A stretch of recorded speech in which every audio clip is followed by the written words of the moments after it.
Student, আমি তোমাদের Sumit sir.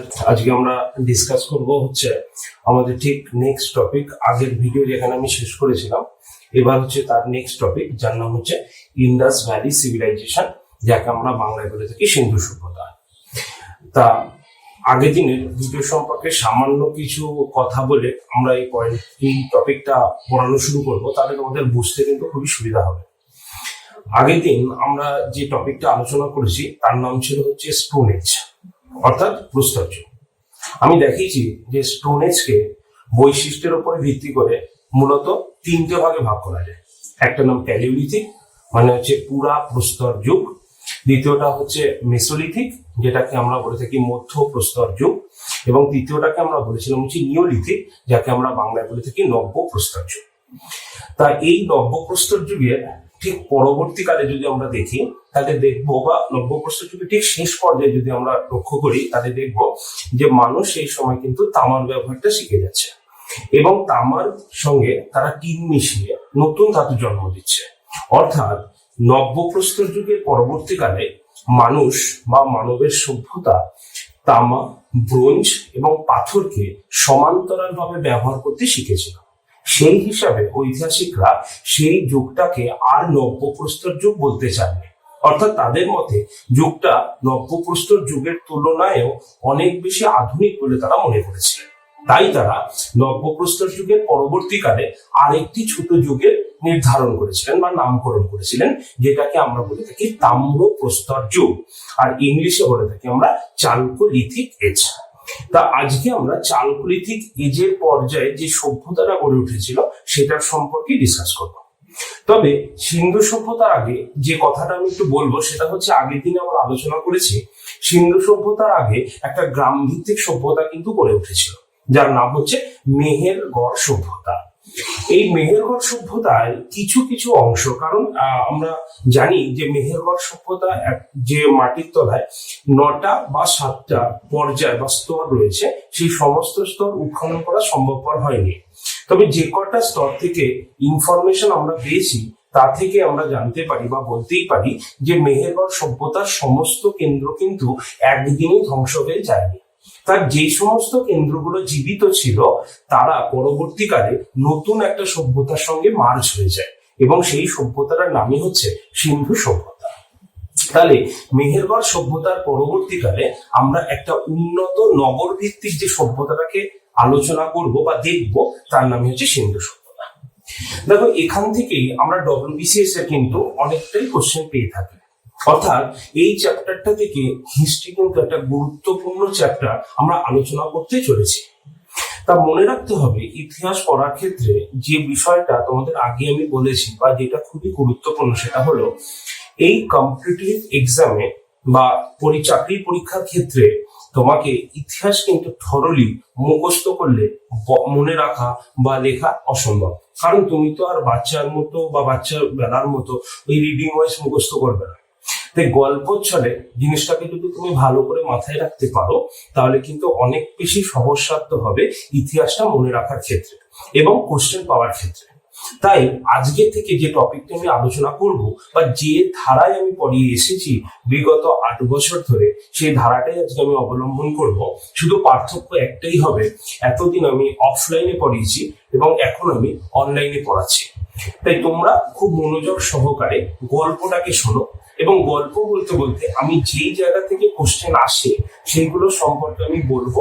তোমরা সামনে খাতা এবং পেন খুলে রাখো, আমি বলবো, তুমি এখানে তোমরা একটু লিখে নেবে। আমি একটা কথা বারবার রিপিট করব, 2-3 বার রিপিট করব, তো যাতে তোমাদের লিখতে কোনো অসুবিধা না হয়। ঠিক আছে, তাহলে আমরা শুরু করি আজকে আমাদের সেকেন্ড ক্লাস, যার নাম হচ্ছে সিন্ধু সভ্যতা। তা আমরা সিন্ধু সভ্যতার নামই জানি, শুধু সিন্ধু সভ্যতা, এছাড়া কিন্তু আমরা কিছু জানি না। এর আদার্স কোনো নাম কিন্তু আমরা জানি না। তাই প্রথমে এর নামের সঙ্গে আমাদের পরিচয় করাতে হবে।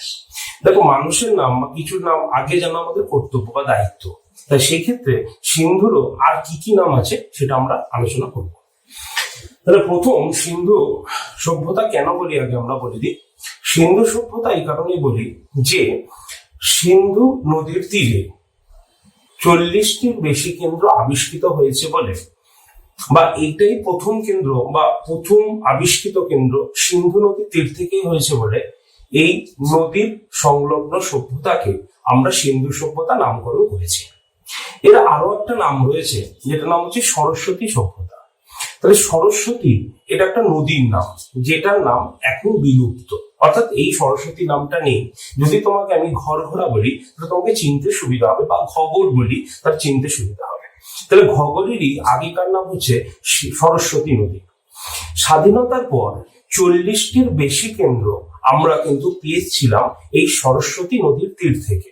তাই সিন্ধু সভ্যতার আরেকটি নাম হচ্ছে সরস্বতী সভ্যতা। 3 নম্বর, সিন্ধু সভ্যতার আরেকটা নাম আছে, যেটা হচ্ছে ভূমধ্যসাগরীয় সভ্যতা। অর্থাৎ ভূমধ্যসাগরীয় বলতে আমরা যাদের বলে থাকি তারা হচ্ছে দ্রাবিড় জাতি। সিন্ধু সভ্যতার আবিষ্কর্তা কারা এই নিয়ে আমরা পরে আলোচনা করব। তা সিন্ধু সভ্যতার আবিষ্কর্তা সিন্ধু সভ্যতার স্রষ্টা হচ্ছে ভূমধ্যসাগরীয় বা দ্রাবিড় জাতি। সেই হিসাবে এই সভ্যতাটাকে আমরা দ্রাবিড় সভ্যতা হিসাবে চিহ্নিত করতে পারি। তাহলে সিন্ধু সভ্যতার আমরা 3টে নাম জানলাম। 1 নম্বর হচ্ছে সিন্ধু সভ্যতা, যেটার সঙ্গে আমরা আগেই পরিচিত। 2 নম্বর হচ্ছে সরস্বতী সভ্যতা, কারণ স্বাধীনতার পর 40টির বেশি প্রত্নক্ষেত্র আমরা সরস্বতী বা ঘগর নদীর তীর থেকে আবিষ্কার করেছি। তাই কিছু ঐতিহাসিক বা প্রত্নতাত্ত্বিকবিদরা এই ইন্দাস সিভিলাইজেশনকে বলেছেন যে সরস্বতী সভ্যতা। আর 3 নম্বর হচ্ছে সিন্ধু সভ্যতার স্রষ্টা হিসাবে এখন সর্বস্বীকৃত মত হিসাবে যেহেতু ভূমধ্যসাগরীয় বা তোমার দ্রাবিড় জাতিকে ধরে নেওয়া হয়, তাই দ্রাবিড় জাতির দ্বারা তৈরি হওয়া সভ্যতাকে আমরা দ্রাবিড়ীয় সভ্যতার সাথে চিহ্নিত করি। তবে এর একটা কিন্তু নিকনেম রয়েছে, অর্থাৎ সিন্ধু সভ্যতা আরো একটা নামে পরিচিত, যেটার নাম হচ্ছে হরপ্পা সভ্যতা। কেন বলতো? কারণ সিন্ধু সভ্যতার প্রথম আবিষ্কৃত কেন্দ্রের নাম হচ্ছে হরপ্পা। সেই হিসাবে হরপ্পা থেকে যে সমস্ত নিদর্শন আবিষ্কৃত হয়েছে তার প্রাচীন তথ্য অন্যান্য আবিষ্কৃত কেন্দ্রগুলোর তুলনায় অনেক বেশি প্রাচীন।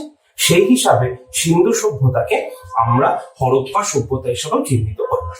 তাহলে প্রশ্ন তোমরা নোট ডাউন করে নাও। তাহলে সিন্ধু সভ্যতা কি কি নামে পরিচিত? নাম্বার 1 সরস্বতী সভ্যতা, 2 নম্বর হচ্ছে ভূমধ্যসাগরীয় বা দ্রাবিড়ীয় সভ্যতা, আর 3 নম্বর হচ্ছে তোমার হরপ্পা সভ্যতা।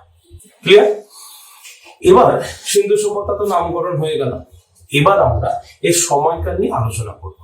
দেখো, এর সময়কাল নিয়ে যদি আমরা আলোচনা করি তাহলে কিন্তু আমরা অনেক ধরনের মত পাই।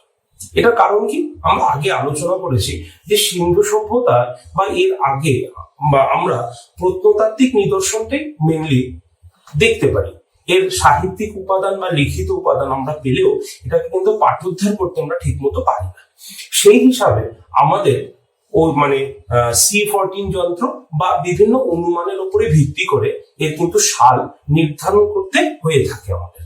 সেই হিসাবে আমি গুরুত্বপূর্ণ 3টি সালের কথা আলোচনা করব। প্রথমটি হচ্ছে জন মার্শাল। তা জন মার্শাল বলছেন সিন্ধু সভ্যতার সময়কাল হচ্ছে 3250 BC খ্রিস্টপূর্বাব্দ থেকে 2750 অর্থাৎ 2750 খ্রিস্টপূর্বাব্দ পর্যন্ত। তাহলে জন মার্শাল কি বলছেন? সিন্ধু সভ্যতার সময়কাল 3250 থেকে 2750 খ্রিস্টপূর্বাব্দের মধ্যে হয়েছিল। এটা এক ধরনের মত। 2 নম্বরে যদি আমরা যাই তাহলে দেখবো মার্টিমার হুইলারের কথা বলবো। একজন প্রত্নতাত্ত্বিক মার্টিমার হুইলার, তিনি এর সময়কাল বলছেন 2500 থেকে এর বিকাশের পর্ব শুরু হচ্ছে এবং শেষ হচ্ছে 1500 খ্রিস্টপূর্বাব্দ পর্যন্ত। কারণ মার্টিমার হুইলার বলছেন 1500 খ্রিস্টপূর্বাব্দের পরবর্তীকাল থেকে বা এর পর থেকে বৈদিক সভ্যতা এসছে।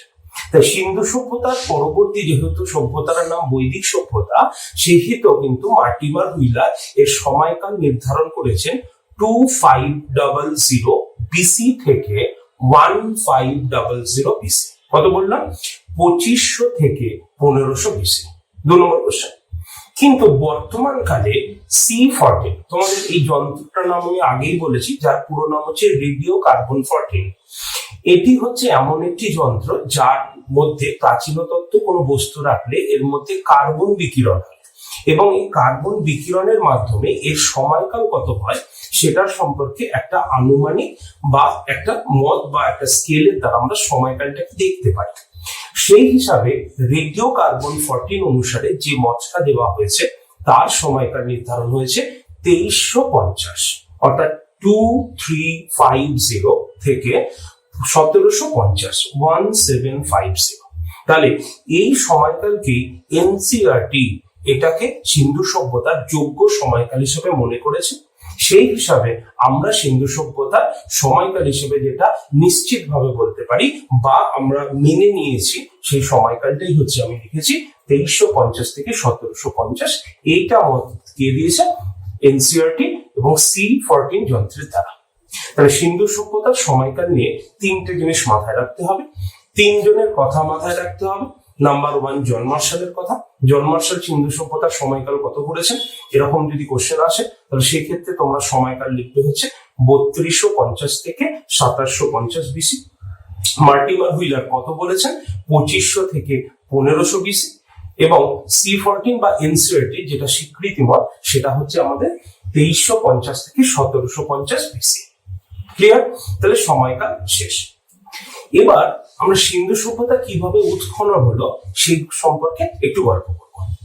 দেখো, 1921 সাল আগে পর্যন্ত আমাদের কাছে যে সভ্যতা নিদর্শন আমরা জানতে পেরেছিলাম সেটা হচ্ছে বৈদিক সভ্যতা। অর্থাৎ 1921 সালের আগে আমাদের কাছে সিন্ধু বলে কোনো সভ্যতার কথা আমরা জানতাম না, আমরা জানতাম বৈদিক সভ্যতাই স্টার্টিং। এর কারণ হিসাবে যদি আমরা বলি তাহলে বলা যাবে ব্রিটিশদের মানে অনীহাটা অনেকটা, বা তারা ঠিক মতো লক্ষ্য করেনি এই সভ্যতাটা যে এখানে রয়েছে। যদি আমরা প্রথম দেখি তাহলে দেখবো, আমি লিখে রেখেছি 1826 সালে সি ম্যাসন, মানে হচ্ছে চার্লস ম্যাসন। তাহলে সি ম্যাসন 1826 সালে তিনি একজন প্রত্নতাত্ত্বিকবিদ, ভারতে আসেন। ঠিক সেই সময় তিনি কি করলেন, তিনি হরপ্পার ধ্বংসাবশেষ খুঁজে পান এবং তিনি আশ্চর্য হয়ে যান যে এরকম একটা নগর ভিত্তিক বা নগর জীবনের অস্তিত্ব মাটির তলায় রয়েছে। তিনি তড়িঘড়ি চলে গেলেন আর্কিওলজিক্যাল ডিপার্টমেন্টে এবং তাদের বললেন যে দেখুন, এরকম মাটির তলায় এরকম প্রাচীন নগরের ধ্বংসাবশেষ আমরা খুঁজে পাচ্ছি, অনেক ইট পাচ্ছি। আমরা যদি ভালো করে লক্ষ্য করি তাহলে অনেক বেশি তাড়াতাড়ি আমরা এই সভ্যতা বা কোনো সভ্যতা যদি মাটির তলায় থাকে আমরা জানতে পারবো। কিন্তু দুঃখের বিষয়, চার্লস ম্যাসনের এই কথাটি আর্কিওলজিক্যাল সার্ভে কিন্তু ভালো করে দেখলো না বা গুরুত্ব দিল না, গ্রাহ্য করলো না। ফলে 1826 সালে এই সভ্যতার নিদর্শন আবিষ্কার হতে গিয়েও হলো না, মাটির তলায় চাপা পড়ে থাকলো। এরপরে যদি আমরা দেখি তাহলে 1856 সালে দুই ভাই, একজনের নাম হচ্ছে জন ব্রিংটন এবং উইলিয়াম ব্রিংটন। এই কি বললাম, জন ব্রিংটন আর হচ্ছে উইলিয়াম ব্রিংটন। এরা কি করছেন, এরা দুই ভাই, তারা তোমার রেলপথ বিস্তার করছেন এবং করাচি থেকে যখন তারা রেলপথ বিস্তার কাজ করছেন, যখন মাটি খুঁড়ছেন, ঠিক সেই সময় তারা কিন্তু একটা বিশাল ধ্বংসস্তূপ খুঁজে পান। এই ধ্বংসস্তূপ খুঁজে পাওয়ার পরে তারা এই বিষয়টি জানান তৎকালীন আর্কিওলজিক্যাল ডিপার্টমেন্টের যিনি হেড, তার নাম হচ্ছে কানিংহাম। এই আলেকজান্ডার কানিংহামকে তিনি জানান। তাহলে আলেকজান্ডার কানিংহামকে তিনি যখন জানান বা তারা যখন জানান, তখন আলেকজান্ডার কানিংহাম কিন্তু ওই দুই ভাইয়ের কথার উপর বিশেষ গুরুত্ব দিতে দেননি, কারণ সেই সময় ব্রিটিশদের একমাত্র লক্ষ্য ছিল ভারতে রেলপথ বিস্তার করা, অর্থাৎ তাদের মনোযোগটা ওই রেলপথ বিস্তারের দিকেই কিন্তু ছিল। ফলে মাটির তলায় কি রয়েছে বা কি জিনিস আছে খুঁড়ে বার করতে হবে, এই সমস্ত বিষয়ে কিন্তু তাদের মনোযোগ ছিল না, কারণ রেলপথটা কিন্তু ভারতবর্ষে প্রথম সেই সময় চালু হচ্ছে। আমরা জানি যে রেলপথ সেই সময় 53 সালে কিন্তু ফার্স্ট রেলপথ স্টার্টিং হচ্ছে। তাহলে এবার আমি এই প্রসঙ্গে একটা ছোট্ট কথা বলে দিই, এই আলেকজান্ডার কানিংহাম সম্পর্কে একটা কোশ্চেন আসতে পারে। কি কোশ্চেন না, 1861 সালে থেকে 62 সালে এই আলেকজান্ডার কানিংহামই আর্কিওলজিক্যাল সার্ভে অফ ইন্ডিয়া প্রতিষ্ঠা করেছিলেন।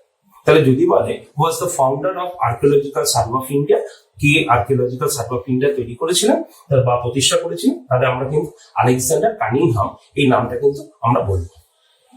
বোঝা গেল? তাহলে এইভাবে মানে আমরা 1856 সালেও এই সভ্যতাটা যে আবিষ্কৃত হতে যাচ্ছিল সেটাও কিন্তু দুঃখ হিসেবে মানে আমাদের সত্যি কপাল খারাপ, আমরা কিন্তু আবিষ্কার করতে পারলাম না সেই সময়। হলো এর পরবর্তীকালে আর্কিওলজিক্যাল সার্ভে অফ ইন্ডিয়ার নতুন যিনি ডিরেক্টর হয়েছিলেন তার নাম হচ্ছে জন মার্শাল। জন মার্শাল কিন্তু এই আগেকার কথা তার কিন্তু ওয়াকিবহল ছিল, অর্থাৎ তিনি কিন্তু জানতেন ঠিক, এবং তার আগ্রহী ছিল যে ভারতবর্ষের ওই জায়গাগুলোকে খুঁড়ে বার করবে এবং দেখবেন ওখানে কি রয়েছে। তাই জন মার্শাল কি করলেন, 1921 সালে তার একজন জুনিয়র যিনি ছিলেন দয়ারাম সাহানি, নামটা তোমরা শুনেছ, হরপ্পার যিনি আবিষ্কর্তা, সেই দয়ারাম সাহানির নেতৃত্বে পাঞ্জাবের মন্টেগোমারি অঞ্চলে তিনি খনন কার্য প্রথম শুরু করলেন। এবং এই খনন কার্য করার পরে ব্রিটিশরা যা দেখলো তাতে ব্রিটিশরা স্তম্ভিত হয়ে গেল, একদম চুপচাপ হয়ে গেল যে তাদের কতটা ভুল হয়েছে। তারা আগে এরকম জিনিসটা জানতে পেরেও তারা আগ্রহের অভাবে জিনিসটা খুঁড়ে বার করতে পারলো না। অর্থাৎ তারা দেখলো মাটির নিচে 5 কিলোমিটার এলাকা বিস্তার রয়েছে একটা নগরের, অর্থাৎ ইট পেলেন, প্রচুর ইট তারা খুঁজে পেলেন। এইভাবে কিন্তু আমরা সিন্ধু সভ্যতার আবিষ্কার হতে দেখতে পাচ্ছি। প্রথম দিকে সিন্ধু সভ্যতার মোট আয়তন যা ছিল তা শুনলে অবাক হয়ে যাবে, সেটা হচ্ছে 19 লক্ষ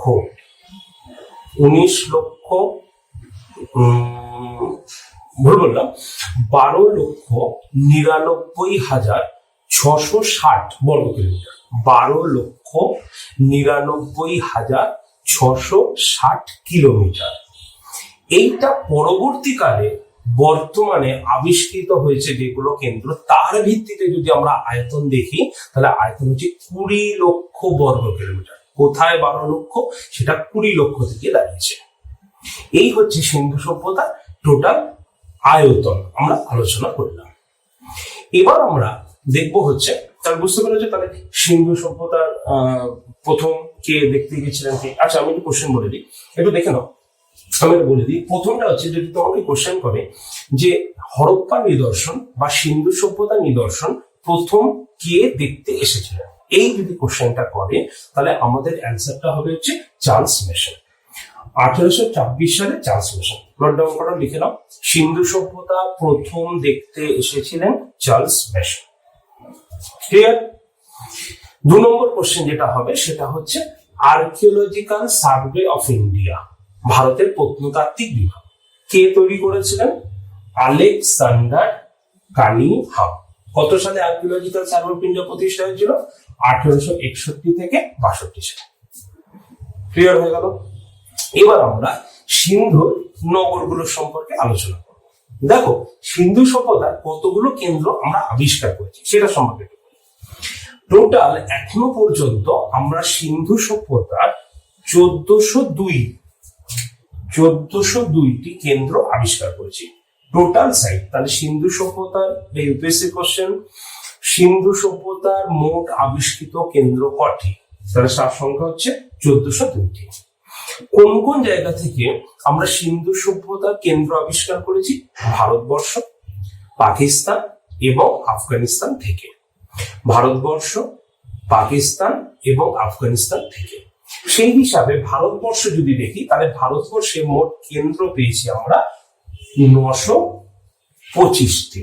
তাহলে ভারতবর্ষে আবিষ্কৃত কেন্দ্র 925টি, পাকিস্তান থেকে 475টি এবং আফগানিস্তান থেকে মাত্র 2টি কেন্দ্র আমরা আবিষ্কার করেছি। তাহলে খুব ভালো করে মাথায় রাখবে, ভাইটাল কোশ্চেন। দেখো যত দিন যাচ্ছে কোশ্চেনের কিন্তু প্যাটার্ন চেঞ্জ হচ্ছে, তাই ডিটেলস আমাদের কিন্তু পড়তেই হবে এবং মাথায় রাখতে হবে। তাহলে টোটাল সিন্ধু সভ্যতার আবিষ্কৃত কেন্দ্র কটি? 1402টি। ভারতবর্ষ থেকে পাওয়া গেছে 925টি, পাকিস্তান থেকে 475টি এবং আফগানিস্তান থেকে 2টি। এই সংখ্যাটা নোট ডাউন করে নাও, লিখে নাও। ক্লিয়ার হলো? এবার প্রশ্নটা হচ্ছে, তাহলে স্যার আপনি কি আমাদের 1402টি কেন্দ্রই পড়াবেন বা পড়তে বলবেন? একদমই না। যদি ভালো করে বোঝো তাহলে পড়তেও সুবিধা হবে।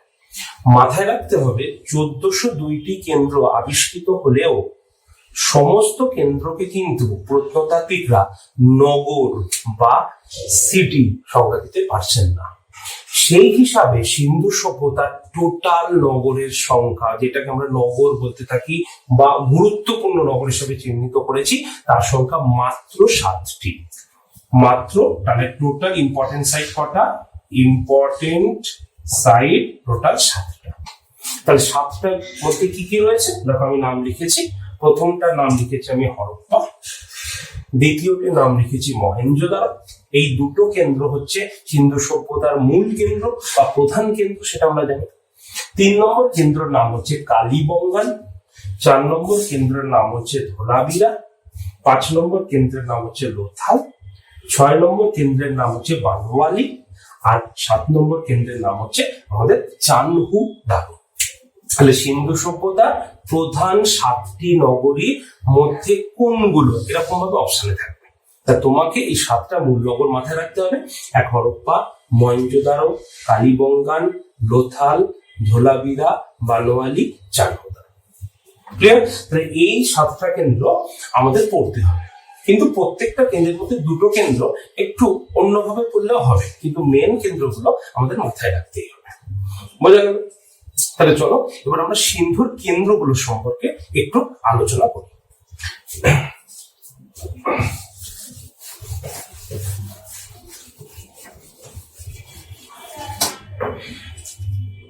আচ্ছা, সিন্ধুর কেন্দ্রগুলো সম্পর্কে যদি আলোচনা করি, তাহলে প্রথমেই আমরা দেখবো হচ্ছে সিন্ধুর নগরগুলো কেমন ছিল।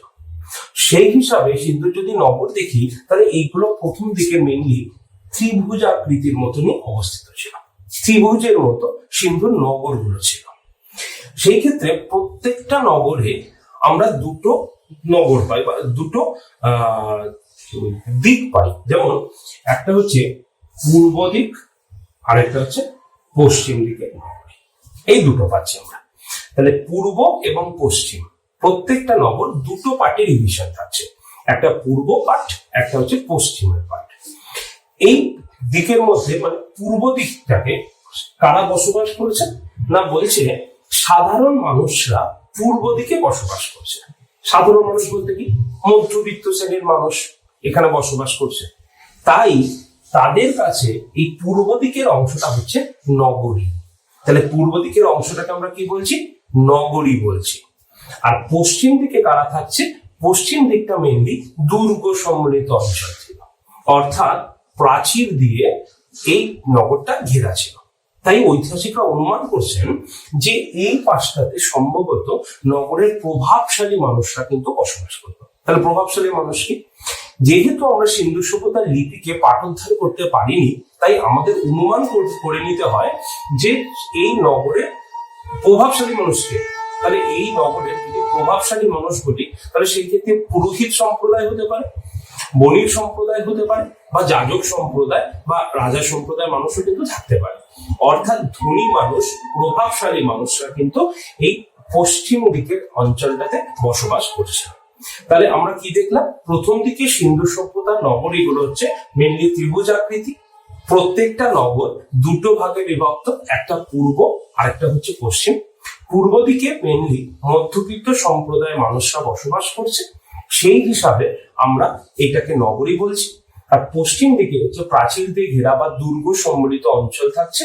এখানে নগরে প্রভাবশালী ব্যক্তি, ধনী ব্যক্তিরা কিন্তু বসবাস করছে। বোঝা গেল? এবার আমরা দেখব নগরগুলোর মধ্যে গুরুত্বপূর্ণ কি কি রয়েছে। তাহলে প্রথম কেন্দ্রটার নাম বলবো আমরা হরপ্পা। একটু খাতায় নোট ডাউন করো। হরপ্পা 1921 সালে দয়ারাম সাহানি পাঞ্জাবের মন্টেগোমারি জেলা থেকে এটি আবিষ্কার করে। রাভি নদীর তীর থেকেও এটা, এই মন্টেগোমারি এলাকায় যে নদীটা ছিল সেটার নাম হচ্ছে রাভি। সেই রাভি নদীর তীর থেকে হরপ্পা সভ্যতা আবিষ্কৃত হয়েছে। তাহলে হরপ্পা থেকে আমরা কি কি লাইন দেখলাম? মেনলি হচ্ছে দেখলাম হচ্ছে হরপ্পা আবিষ্কার করেছে 1921 সালে দয়ারাম সাহানি পাঞ্জাবে মন্টেগোমারি ডিস্ট্রিক্ট থেকে। কি বললাম? 1921 দয়ারাম সাহানি পাঞ্জাবে মন্টেগোমারি জেলা থেকে আবিষ্কার করেছে। এখান থেকে কিছু গুরুত্বপূর্ণ নিদর্শন আমরা আবিষ্কার করেছি। যেমন কি, ঠিক এই যে আমরা বললাম যে নগরকে দুটো ভাগে বিভক্ত, তার মধ্যে যে পশ্চিম অংশটা ছিল সেটা কিছু হচ্ছে দুর্গ। তা হরপ্পায় এই দুর্গটাকে বলা হতো মাউন্ট হেভি দুর্গ। কি বললাম? মাউন্ট হেভি দুর্গ আমরা হরপ্পা থেকে পাচ্ছি। তাহলে প্রথম কোশ্চেন মাথায় রাখতে হবে, যদি কোশ্চেন এরকম আসে মাউন্ট হেভি দুর্গ কোথা থেকে পাওয়া যাচ্ছে, আমরা অ্যান্সার করবো হচ্ছে হরপ্পা থেকে। এছাড়া আমরা ওখানে কি পাচ্ছি, এখানে আমরা অনেকগুলো সমাধি পাচ্ছি, তার মধ্যে চিহ্নিত করা হয়েছে যে সমাধিটা তার নাম হচ্ছে R37। এটাকে একটা বড় সমাধির সঙ্গে তুলনা করা হচ্ছে, কারণ এই R37 এই সমাধিটার মধ্যে 57টি কিন্তু সমাধি রয়েছে।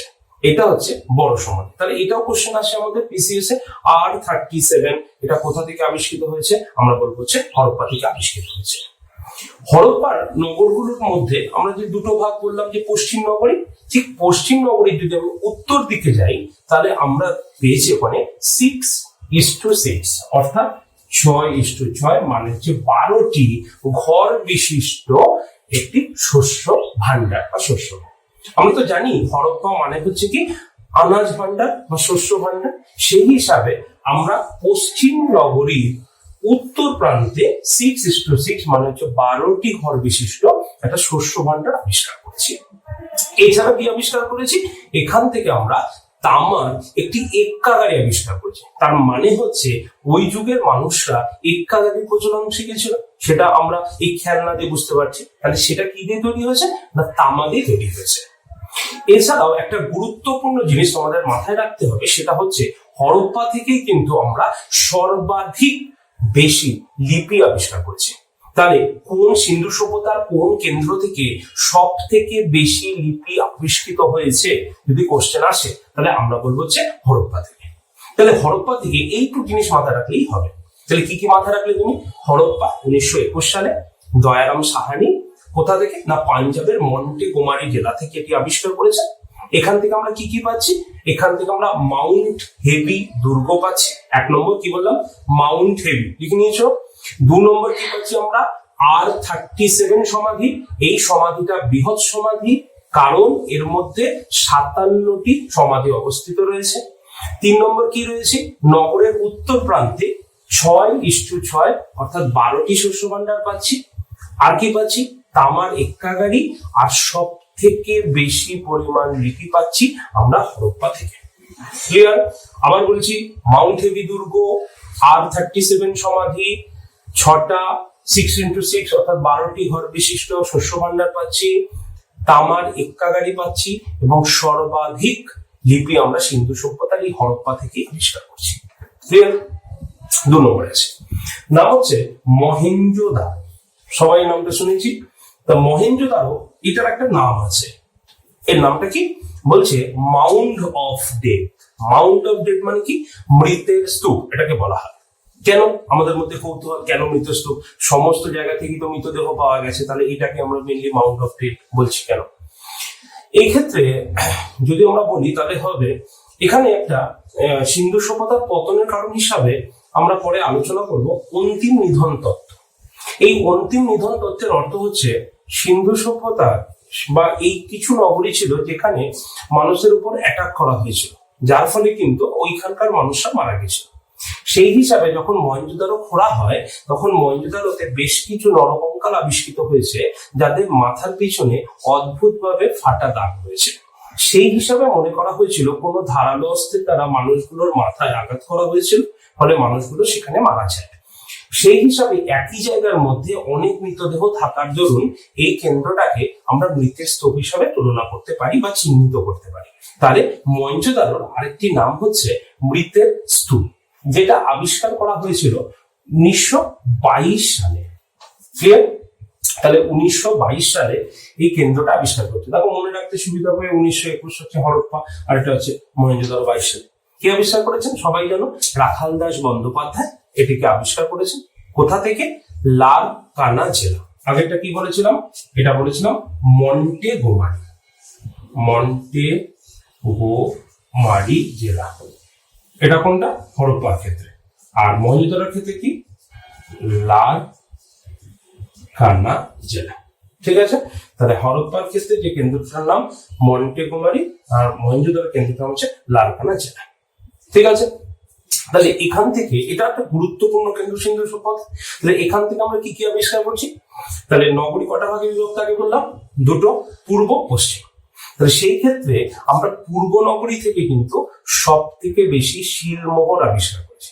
দেখো ভুলিও না, কিন্তু আগেরটাতে আমরা বলছি সর্বাধিক বেশি লিপি আবিষ্কার করছি, আর এখান থেকে কি আবিষ্কার করলাম? সর্বাধিক বেশি শিলমোহর। শিলমোহরটা কি কাজে ব্যবহার করা হয়? শিলমোহর বাণিজ্যিক ক্ষেত্রে কিন্তু ব্যবহার করা হয়ে থাকে। তাহলে শিলমোহর এখান থেকে পাচ্ছি, লিপি এখান থেকে, শিলমোহর এখানে সর্বাধিক। তাহলে কটি শিলমোহর পাচ্ছি? 1200টা এখনো পর্যন্ত আবিষ্কৃত হয়েছে। কোথা থেকে? পূর্ব নগরী থেকে। তাহলে তুমি লিখে নাও যে পূর্ব নগরী, যে ছোট একটা কলম দাও, ওখানে লিখে নাও কি কি পাওয়া যাচ্ছে। সব থেকে বেশি শিলমোহর কটা? 1200টা। এছাড়া কি পাচ্ছি? আমরা একটা ব্রোঞ্জের একটা নারী মূর্তি পাচ্ছি, যার হাতটা কোমরের দিকে রয়েছে। সেই হিসাবে ঐতিহাসিকরা বলছেন ওটা হচ্ছে ডান্সিং গার্ল। তাহলে ডান্সিং গার্ল বা নর্তকী মূর্তি আমরা আবিষ্কার করছি কোথা থেকে? না, মহেঞ্জোদারো থেকে, অর্থাৎ মহেঞ্জোদারো পূর্ব নগরী থেকে। এছাড়াও পূর্ব নগরী থেকে আমরা একটা যোগী মূর্তি আবিষ্কার করেছি, যেটাকে পশুপতি মহাদেব বলা হচ্ছে বা পশুপতি মূর্তি বলা হচ্ছে। আমাদের বেশ কিছু WBCS মেন্স এর ক্ষেত্রে যদি দেখো, অনেকবারই কোশ্চেনটা এসছে যে নিম্নলিখিত কোন পশুগুলো পশুপতির মধ্যে নেই, বা কোনটি নেই বা কোনটি আছে, এরকম কোশ্চেন আছে। তাহলে সেই ক্ষেত্রে মাথায় রাখতে হবে পশুপতির ওই বা যোগী মূর্তিতে কি কি প্রাণীর ছবি রয়েছে বা তোমার উৎখনন করা রয়েছে, ছবি উৎখনন করা রয়েছে। তার মধ্যে কি রয়েছে? বাঘ রয়েছে, গন্ডার রয়েছে, ষাঁড় রয়েছে, হাতি রয়েছে। তাহলে পশুপতির মূর্তিতে কি কি রয়েছে? বাঘ, গন্ডার, ষাঁড়, হাতি। এছাড়া ওই মূর্তিটির পায়ের দিকে দুটি আমরা হরিণকে বসে থাকতে দেখছি। তাহলে মাথায় রাখতে হবে, তাহলে এই কটা প্রাণী ছাড়া আর সমস্ত প্রাণী কিন্তু মিসিং। তাহলে কি কি পেলাম পূর্ব নগরী থেকে? একবার একটু আবার বলে দিই। সব থেকে বেশি লার্জেস্ট নাম্বার অফ সিল কটা? টোটাল নাম্বার 1200টা। ডান্সিং গার্ল একটা নর্তকী মূর্তি পাচ্ছি, আর একটা কি পাচ্ছি? A seal with a picture suggesting as Pashupati Mahadev. A seal suggesting as Pashupati Mahadev, Pashupati মহাদেবের শিল। সেখানে কি কি রয়েছে? বাঘ রয়েছে, গন্ডার রয়েছে, ষাঁড় রয়েছে, হাতি রয়েছে, আর এর পায়ের দিকে রয়েছে দুটো হরিণ। তাহলে তোমাকে যদি কোশ্চেন বলে কোনটি পশুপতি মহাদেবের মূর্তিতে কোন কোন পশু রয়েছে বা কোন পশুটা উপস্থিত রয়েছে, আমরা কি কি বলছি? লিখে নাও, বাঘ, গন্ডার, ষাঁড় এবং হাতি, আর পায়ের দিকে দুটি হরিণ রয়েছে। তাহলে এই কথা নিদর্শন আমরা পাচ্ছি হলো পূর্ব নগরী থেকে। পশ্চিম নগরীতে যদি যাই, তাহলে আমরা এখানে পাচ্ছি একটা বড় সভাঘর পাচ্ছি, অর্থাৎ বড় অট্টালিকা পাচ্ছি, যেখানে বহু মানুষের কিন্তু সমাগম ঘটতো বা মিটিং হতো বলে ঐতিহাসিকরা মনে করছে। এছাড়া ওই কেন্দ্রটা থেকে আমরা একটা স্নানাগার পাচ্ছি, যেটাকে আমরা বৃহৎ স্নানাগার বলছি। কত বড়? 180 গুণ 108 ফিটের একটা সুইমিং পুল পাচ্ছি। এই সুইমিং পুলটা কি? ঐতিহাসিক ব্যাসাম বলছেন যে ওই সুইমিং পুলটা অর্থাৎ জল সংরক্ষণের জায়গা, ধর্মীয় উদ্দেশ্যে এটাকে ব্যবহার করা হতো। যেমন আমরা কোনো ধর্মীয় কাজ করতে গেলে গঙ্গা স্নান করি, সেক্ষেত্রে ওনারা কি করতেন যে ওইখানে স্নান করার পর ওর চারপাশে পুরোহিত থাকতো, সেখানে তারা পূজার্চনা কাজ করতো। যদি আমি সুইমিং পুলের একটা ছোট্ট চিত্র দেখাই, তাহলে বুঝতে একটু সুবিধা হবে। যদি সুইমিং পুলটা এরকম হয়, এটা হচ্ছে নর্থ, এটা হচ্ছে সাউথ, এখানে দুই পাশে থাকতে হচ্ছে সিঁড়ি,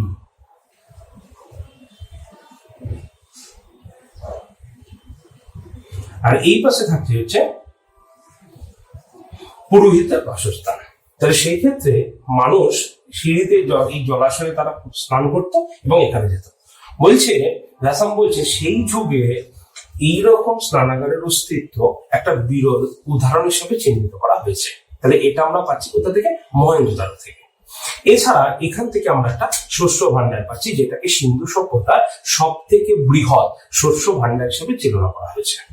তাহলে সেই ক্ষেত্রে যদি দুটোর কম্পেয়ার করো, তাহলে কোনটাকে তুমি সব থেকে বড় বলতে, শস্য ভান্ডার না স্নানাগার? তাহলে সেই ক্ষেত্রে কিন্তু অবশ্যই শস্য ভান্ডারকে বড় বলতে হবে আমাদের। তাহলে মহেঞ্জোদারো থেকে কি কি দেখলাম বা কি কি পেলাম আমরা একবার আমরা বলে দিই। সব থেকে বেশি পরিমাণ শিলমোহর আবিষ্কার করেছি, যার সংখ্যা 1200টি। 2 নম্বর যেটা আমরা আবিষ্কার করছি সেটা হচ্ছে একটি নর্তকী মূর্তি, ব্রোঞ্জের তৈরি, 3 নম্বর হচ্ছে পশুপতি মহাদেব, যেখানে আমরা বেশ কিছু পশুকে দেখতে পেয়েছি, যেমন বাঘকে দেখতে পেয়েছি, গন্ডারকে দেখতে পেয়েছি, ষাঁড়কে দেখতে পেয়েছি, হাতিকে দেখতে পেয়েছি এবং হরিণকে দেখতে পেয়েছি। এছাড়া কি পেয়েছি আমরা? সভা ঘর দেখতে পাচ্ছি আমরা। এছাড়া কি পাচ্ছি আমরা? একটা স্নানাগার আবিষ্কার করা হচ্ছে এবং একটা শস্য ভান্ডার আবিষ্কার করা হচ্ছে। যদি তোমাদের পরীক্ষায় কোশ্চেন করে স্নানাগার, মহেঞ্জোদারো স্নানাগার বড় ছিল না শস্যাগার বড় ছিল, তাহলে সেক্ষেত্রে মাথায় রাখতে হবে কিন্তু অবশ্যই শস্যাগার বড় ছিল।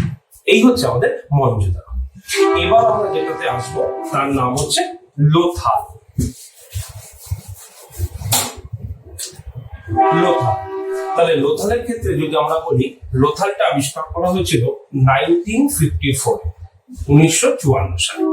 এই যে লোথালকে আমরা দেখছি, এটা সিন্ধু সভ্যতার একটা গুরুত্বপূর্ণ কেন্দ্র। WBCS এবছর খুব ভালো করে দেখে যাবো পিলির জন্য এই লোথালকে কিন্তু বহুবার কোশ্চেন এসেছে এবং আসার মতো সম্ভাবনাও রয়েছে। লোথাল এমন একটি কেন্দ্র যার দ্বারা সিন্ধু সভ্যতার মানুষরা কিন্তু ইন্টারন্যাশনাল ট্রেড করত, বৈদেশিক বাণিজ্য তারা কিন্তু করত। সেই হিসাবে লোথাল একটা গুরুত্বপূর্ণ বাণিজ্য নগর হিসেবে চিহ্নিত বা বন্দর হিসেবে চিহ্নিত হয়েছে। তাহলে লোথাল কি? সিন্ধু সভ্যতার বন্দর এলাকা। তাহলে তোমাকে কোশ্চেন করতে পারে যে সিন্ধু সভ্যতার একটি গুরুত্বপূর্ণ বন্দরের নাম বলো, তাহলে তুমি কি বলবে? লোথাল। লোথাল আবিষ্কার হয়েছিল 1954 সালে। কি আবিষ্কার করেছিলেন? এস.আর. রাও। এস.আর. রাও একটা শর্ট ফর্ম, কারণ নামটা অনেক বড়। তার নাম হচ্ছে শিকারিপুরা রঘুনাথ রাও। শিকারিপুরা রঘুনাথ রাও। শিকারিপুরা রঘুনাথ রাও। কিন্তু পরীক্ষায় এত বড় নাম আসে না, জাস্ট শর্ট ফর্মে আসে, তাই তুমি শর্ট ফর্ম মাথায় রাখতে পারো। সেটা হচ্ছে লোথালের আবিষ্কর্তা হলেন এস.আর. রাও। কোথা থেকে আবিষ্কার করা হয়েছে? গুজরাটের সবরমতী নদীর তীর থেকে। তাহলে হরপ্পা কোথা থেকে আবিষ্কার করা হয়েছে? রাবি নদীর তীর থেকে। মহেঞ্জোদারো কোন নদীর তীর থেকে আবিষ্কার করা হয়েছে? সিন্ধু নদীর তীর থেকে। আর লোথাল কোথা থেকে আবিষ্কার করা হলো? সবরমতী নদীর তীর থেকে। সবরমতী কোথায়? না গুজরাটে। সবরমতী আশ্রম কোথায়? এইভাবে মাথায় রাখবে, সবরমতী আশ্রম কোথায়? গুজরাটে। সবরমতী নদী কোথায়? গুজরাটে। ক্লিয়ার? তো এখান থেকে কি পাওয়া গেছে? দেখো, খুব ইজিলি মাথায় রাখবে, এটা বন্দর। তাই বন্দর সংলগ্ন যে সমস্ত জিনিস আছে তার সব এখান থেকে পাচ্ছে। যেমন একটা এক্সাম্পল দিই, যদি তোমাকে বলে জাহাজের খেলনা কোথা থেকে আবিষ্কার হয়েছে, তাহলে তুমি কি বলবে? লোথাল থেকে। কারণ বন্দর রিলেটেড কি রয়েছে? জাহাজ। বন্দরে কি চলাফেরা করে? জাহাজ চলাফেরা করে। তাহলে সেই নিদর্শন যদি আমরা বলি, তাহলে কিন্তু আমরা লোথাল থেকে বলতেই পারি। এছাড়া সব থেকে গুরুত্বপূর্ণ কোশ্চেন, সব থেকে বেশিবার পরীক্ষায় এসেছে WBCS এ, সেটা হচ্ছে কি ধানের নমুনা, এভিডেন্স অফ রাইস কালচার বা এভিডেন্স অফ প্যাডি যদি বলা হয়, এভিডেন্স অফ রাইস যদি বলা হয়, তাহলে আমরা কিন্তু বলবো হচ্ছে লোথাল থেকে। ঠিক আছে? তাহলে ধানের নমুনা প্রথম কোথা থেকে পাওয়া যাচ্ছে? তাহলে আমরা বলবো লোথাল থেকে। এছাড়াও এখানে যে সমাধি ক্ষেত্র আবিষ্কার করা হয়েছে, এই রকম সমাধির মধ্যে মাত্র তিনটি সমাধি এমন পাওয়া গেছে যেখানে আমরা দেখতে পেয়েছি নারী এবং পুরুষ দুজনকে একসঙ্গে সমাধি করা হয়েছে। এই থেকে বেশ কিছু ঐতিহাসিকরা বলছেন বা মনে করেছেন হয়তো সেই সময় সতীদাহের মতো কোনো প্রথা ছিল, যেখানে নারী পুরুষকে একত্রিত ভাবে মরতে হয়েছে বা সমাধি করা হয়েছে। তাহলে নারী এবং পুরুষের সমাধি সিন্ধু সভ্যতার কোন জায়গা থেকে আবিষ্কৃত হয়েছে? অনলি লোথাল থেকে। তাহলে ইম্পর্টেন্স গুলোকে খালি মাথায় রাখো, কি কি ইম্পর্টেন্স পাচ্ছি। বন্দর রিলেটেড কোশ্চেন হলে লোথাল হচ্ছে খুব ইম্পর্টেন্ট কোশ্চেন। ধানের নমুনা, স্টার মার্কস দাও। ধানের নমুনা প্রথম আবিষ্কৃত হয়েছে কোথা থেকে? লোথাল থেকে, স্টার মার্কস দিয়েছো। 3 নম্বর হচ্ছে এই কেন্দ্র থেকে আমরা মাত্র 3টি সমাধি আবিষ্কার করেছি যেখানে নারী এবং পুরুষকে একত্রিত ভাবে সমাধি করা হয়েছে। বোঝা গেল? তাহলে লোথাল এই গুরুত্বপূর্ণ নিদর্শন, খুবই গুরুত্বপূর্ণ। এরপরে আমরা দেখতে পারি কালীবঙ্গানকে। এখানে কোনো ডাউট নেই। তাহলে লোথাল 1954, এস.আর. রাও। কি কি আবিষ্কৃত হয়েছে আবার বলে দিই। এখানে বন্দর সংলগ্ন এলাকা, বন্দরের জিনিস আবিষ্কৃত হয়েছে। প্রথম ধানের নমুনা আবিষ্কৃত হয়েছে। 3টি মাত্র সমাধি পাওয়া গেছে যেখানে নারী পুরুষ নির্বিশেষে একত্রিত সমাধি করা হয়েছে। নেক্সট, কালীবঙ্গান। দেখো, কালীবঙ্গান এগুলোর নামে কিন্তু মানে আছে। তোমরা যদি মনে করে থাকো যে এই নামগুলো ঠিক সেই সময়কার নাম, তাহলে কিন্তু ভুল হবে। অর্থাৎ এই নামগুলো যারা আবিষ্কার করেছেন তারাই কিন্তু নামকরণটা করেছেন। সেই হিসাবে এই নামগুলোর মধ্যে কিছু গুরুত্ব বা অর্থ আছে। যেমন কালীবঙ্গান, কালীবঙ্গান মানে হচ্ছে ব্ল্যাক ব্যাঙ্গলস, মানে হচ্ছে কালো চুড়ি। এইখানে অলংকারের মধ্যে কালো চুড়ি সব থেকে প্রসিদ্ধ ছিল সিন্ধু সভ্যতায়। সেই হিসাবে এখানে কিন্তু প্রচুর পরিমাণে কালো চুড়ি আবিষ্কৃত হয়েছে। তাই ঐতিহাসিকরা যিনি আবিষ্কার করেছেন তিনি কি করলেন, এই কেন্দ্রটার নাম রেখে দিলেন কালীবঙ্গান। কালীবঙ্গান আবিষ্কার হয়েছিল কবে, এটা একটু দেখি। কালীবঙ্গানের আবিষ্কারের সাল তুমি বিভিন্ন বইতে বিভিন্ন রকম পাবে। তাহলে আমি দুটো লিখি, একটা হচ্ছে 1952 থেকে 53 অব্দি লিখে দিই একটা, আরেকটা হচ্ছে 1961, এটাকে লিখে রাখি। কারণটা কি, যদি আমরা বলি এই সময় প্রথম পরিদর্শিত হয় আর এই সময় এসকাভেটেড হয়, তাই জন্য দুই রকম সাল তুমি পাবে, একটা 1952 থেকে 53, একটা 1961 থেকে 62। এটা এসকাভেটেড হয়, ঠিক আছে, উৎখনন চালু হয়। তাহলে যদি তুমি বলো স্যার তাহলে পরীক্ষা আমি কোনটাকে দেখবো, যদি দুটোর মধ্যে একটা থাকে তাহলে তো বেঁচে গেলে কোনো অসুবিধা নয়। আর দুটোর মধ্যে যদি বলে যে কোনটা তুমি, দুটোই যদি পরীক্ষায় থাকে তাহলে তুমি কোনটা স্টিক মারবে, সেই ক্ষেত্রে আমার মতে এসকাভেটেড সালটা সব থেকে দেওয়াটাই উল্লেখযোগ্য। তাই 1961 সালটা আমার মতে যদি দুটো থাকে তাহলে এখানে টিক মারাটাই তুমি উল্লেখযোগ্য মানে ফল হবে, এটা আমার মনে হয়। সেই ক্ষেত্রে তা কালীবঙ্গান কি আবিষ্কার করলেন না, কালীবঙ্গান আবিষ্কার করলেন এ ঘোষ। এ ঘোষ নাকি অমলান্ত ঘোষ, এর নাম হচ্ছে এ ঘোষ। তাহলে কালীবঙ্গান মানে কি ব্ল্যাক বেঙ্গলস আবিষ্কার কবে হয়েছে, প্রথমটা এটা হচ্ছে নোটিশ করা হয়েছে, আর 1961 এটা এসকাভেটেড হয়েছে। তাহলে সেই হিসাবে এইটা আমি বললাম, যদি দুটোই থাকে পরীক্ষার অপশন গুলো এটা দেবে। কি আবিষ্কার করেছে না এ ঘোষ বা অমলান্ত ঘোষ। এটা আবার কোথা থেকে আবিষ্কার হচ্ছে সেটা একটু বলি। এটা হচ্ছে রাজস্থান থেকে আবিষ্কৃত হয়েছে, অর্থাৎ নদীটার নাম হচ্ছে ঘরঘরা নদী বা ঘগর নদী। কিছুক্ষণ আগে বললাম সরস্বতী নদী, সরস্বতী নদী হচ্ছে ঘগর নদী। তাহলে ঘগর নদীর আগেকার নাম হচ্ছে সরস্বতী নদী, দুটোই সেম। তাহলে সেখান থেকে এটা আবিষ্কার হয়েছে। তাহলে এখান থেকে কি উল্লেখযোগ্য জিনিস পাচ্ছি আমরা, তাহলে যদি আমরা উদাহরণ দিই তাহলে আমরা বলবো যে এখান থেকে যে উল্লেখযোগ্য নিদর্শন আমরা আবিষ্কার করছি তার মধ্যে গুরুত্বপূর্ণ রয়েছে এটা রাজস্থান। তাই জন্য রাজস্থানে কোন পশু বেশি যাতায়াত করে সেটা মাথায় রাখতে হবে, তাহলে সেটা কি উট। তাহলে উটের হাড় আমরা প্রথম আবিষ্কার করছি কোথা থেকে না কালীবঙ্গান সাইড থেকে। তাহলে কালীবঙ্গান থেকে আমরা উটের হাড় আবিষ্কার করছি। এছাড়া আমরা কি পাচ্ছি এখান থেকে কর্ষিত মানে জমির নিদর্শন পাচ্ছি। বলছে এটাকেই বলছে ওল্ডেস্ট প্লাউ ফিল্ড বা প্রাচীনতম কর্ষিত ভূমি নিদর্শন আমরা কালীবঙ্গান থেকে পাচ্ছি। তাহলে এই দুটোর সঙ্গে একটু কম্পেয়ার করো। তাহলে এখান থেকে আমরা প্রাচীন মানে প্রথম ধানের নিদর্শন আবিষ্কার করছি লোকাল থেকে, আর এখান থেকে আমরা কর্ষিত জমি আবিষ্কার করেছি। দুটো যাতে পরীক্ষার হলে ঘুলিয়ে না যায় এবং ঘোলানোর জন্যই কিন্তু এক্সামিনাররা পরীক্ষায় এই দুটো কোশ্চেন বারবার WBCS এ রিপিট করে এসছে, মাথায় রাখতে হবে। তাহলে ধানের নমুনা প্রথম আবিষ্কৃত হয়েছে লোথাল থেকে, প্রাচীনতম কর্ষিত ভূমি প্রথম আবিষ্কৃত করা হচ্ছে আমাদের কালীবঙ্গান সাইড থেকে। এছাড়া এখান থেকে আমরা কি কি পাচ্ছি, বলছে কালীবঙ্গানই একমাত্র কেন্দ্র যার পূর্ব এবং পশ্চিম দুটি ভাগের লোকের জন্যই কিন্তু দুর্গ নির্মাণ করা হয়েছে। আগে আমি কি বলেছিলাম যে সিন্ধু সভ্যতা নগরের নগরকে দুটো ভাগে ভাগ করা যায়, একটা পূর্ব নগরী একটা পশ্চিম নগরী। পূর্ব নগরীকে আমরা বলেছিলাম নগর যেখানে সাধারণ মানুষ থাকে, আর পশ্চিম নগরী দুর্গ এলাকা, শুধুমাত্র ওইটাই পাঁচিল দিয়ে ঘেরা রয়েছে, আমরা বলছি দুর্গ দিয়ে ঘেরা রয়েছে, আমরা সেটা বলছি।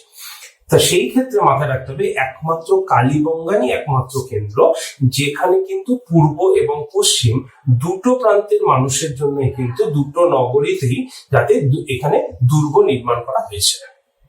বোঝা গেল? তাহলে এই হচ্ছে আমাদের চারটে ইম্পর্টেন্ট সাইট হলো।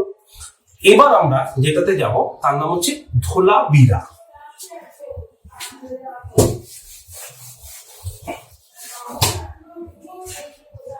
ধোলাবিরা এটা একটা কথা আমি 7টি কেন্দ্রের মধ্যে গুরুত্বপূর্ণ পড়াচ্ছি, যেটা আবিষ্কার করা হচ্ছিল 1967 এ আবিষ্কার করেছেন R.S. বিস্ট।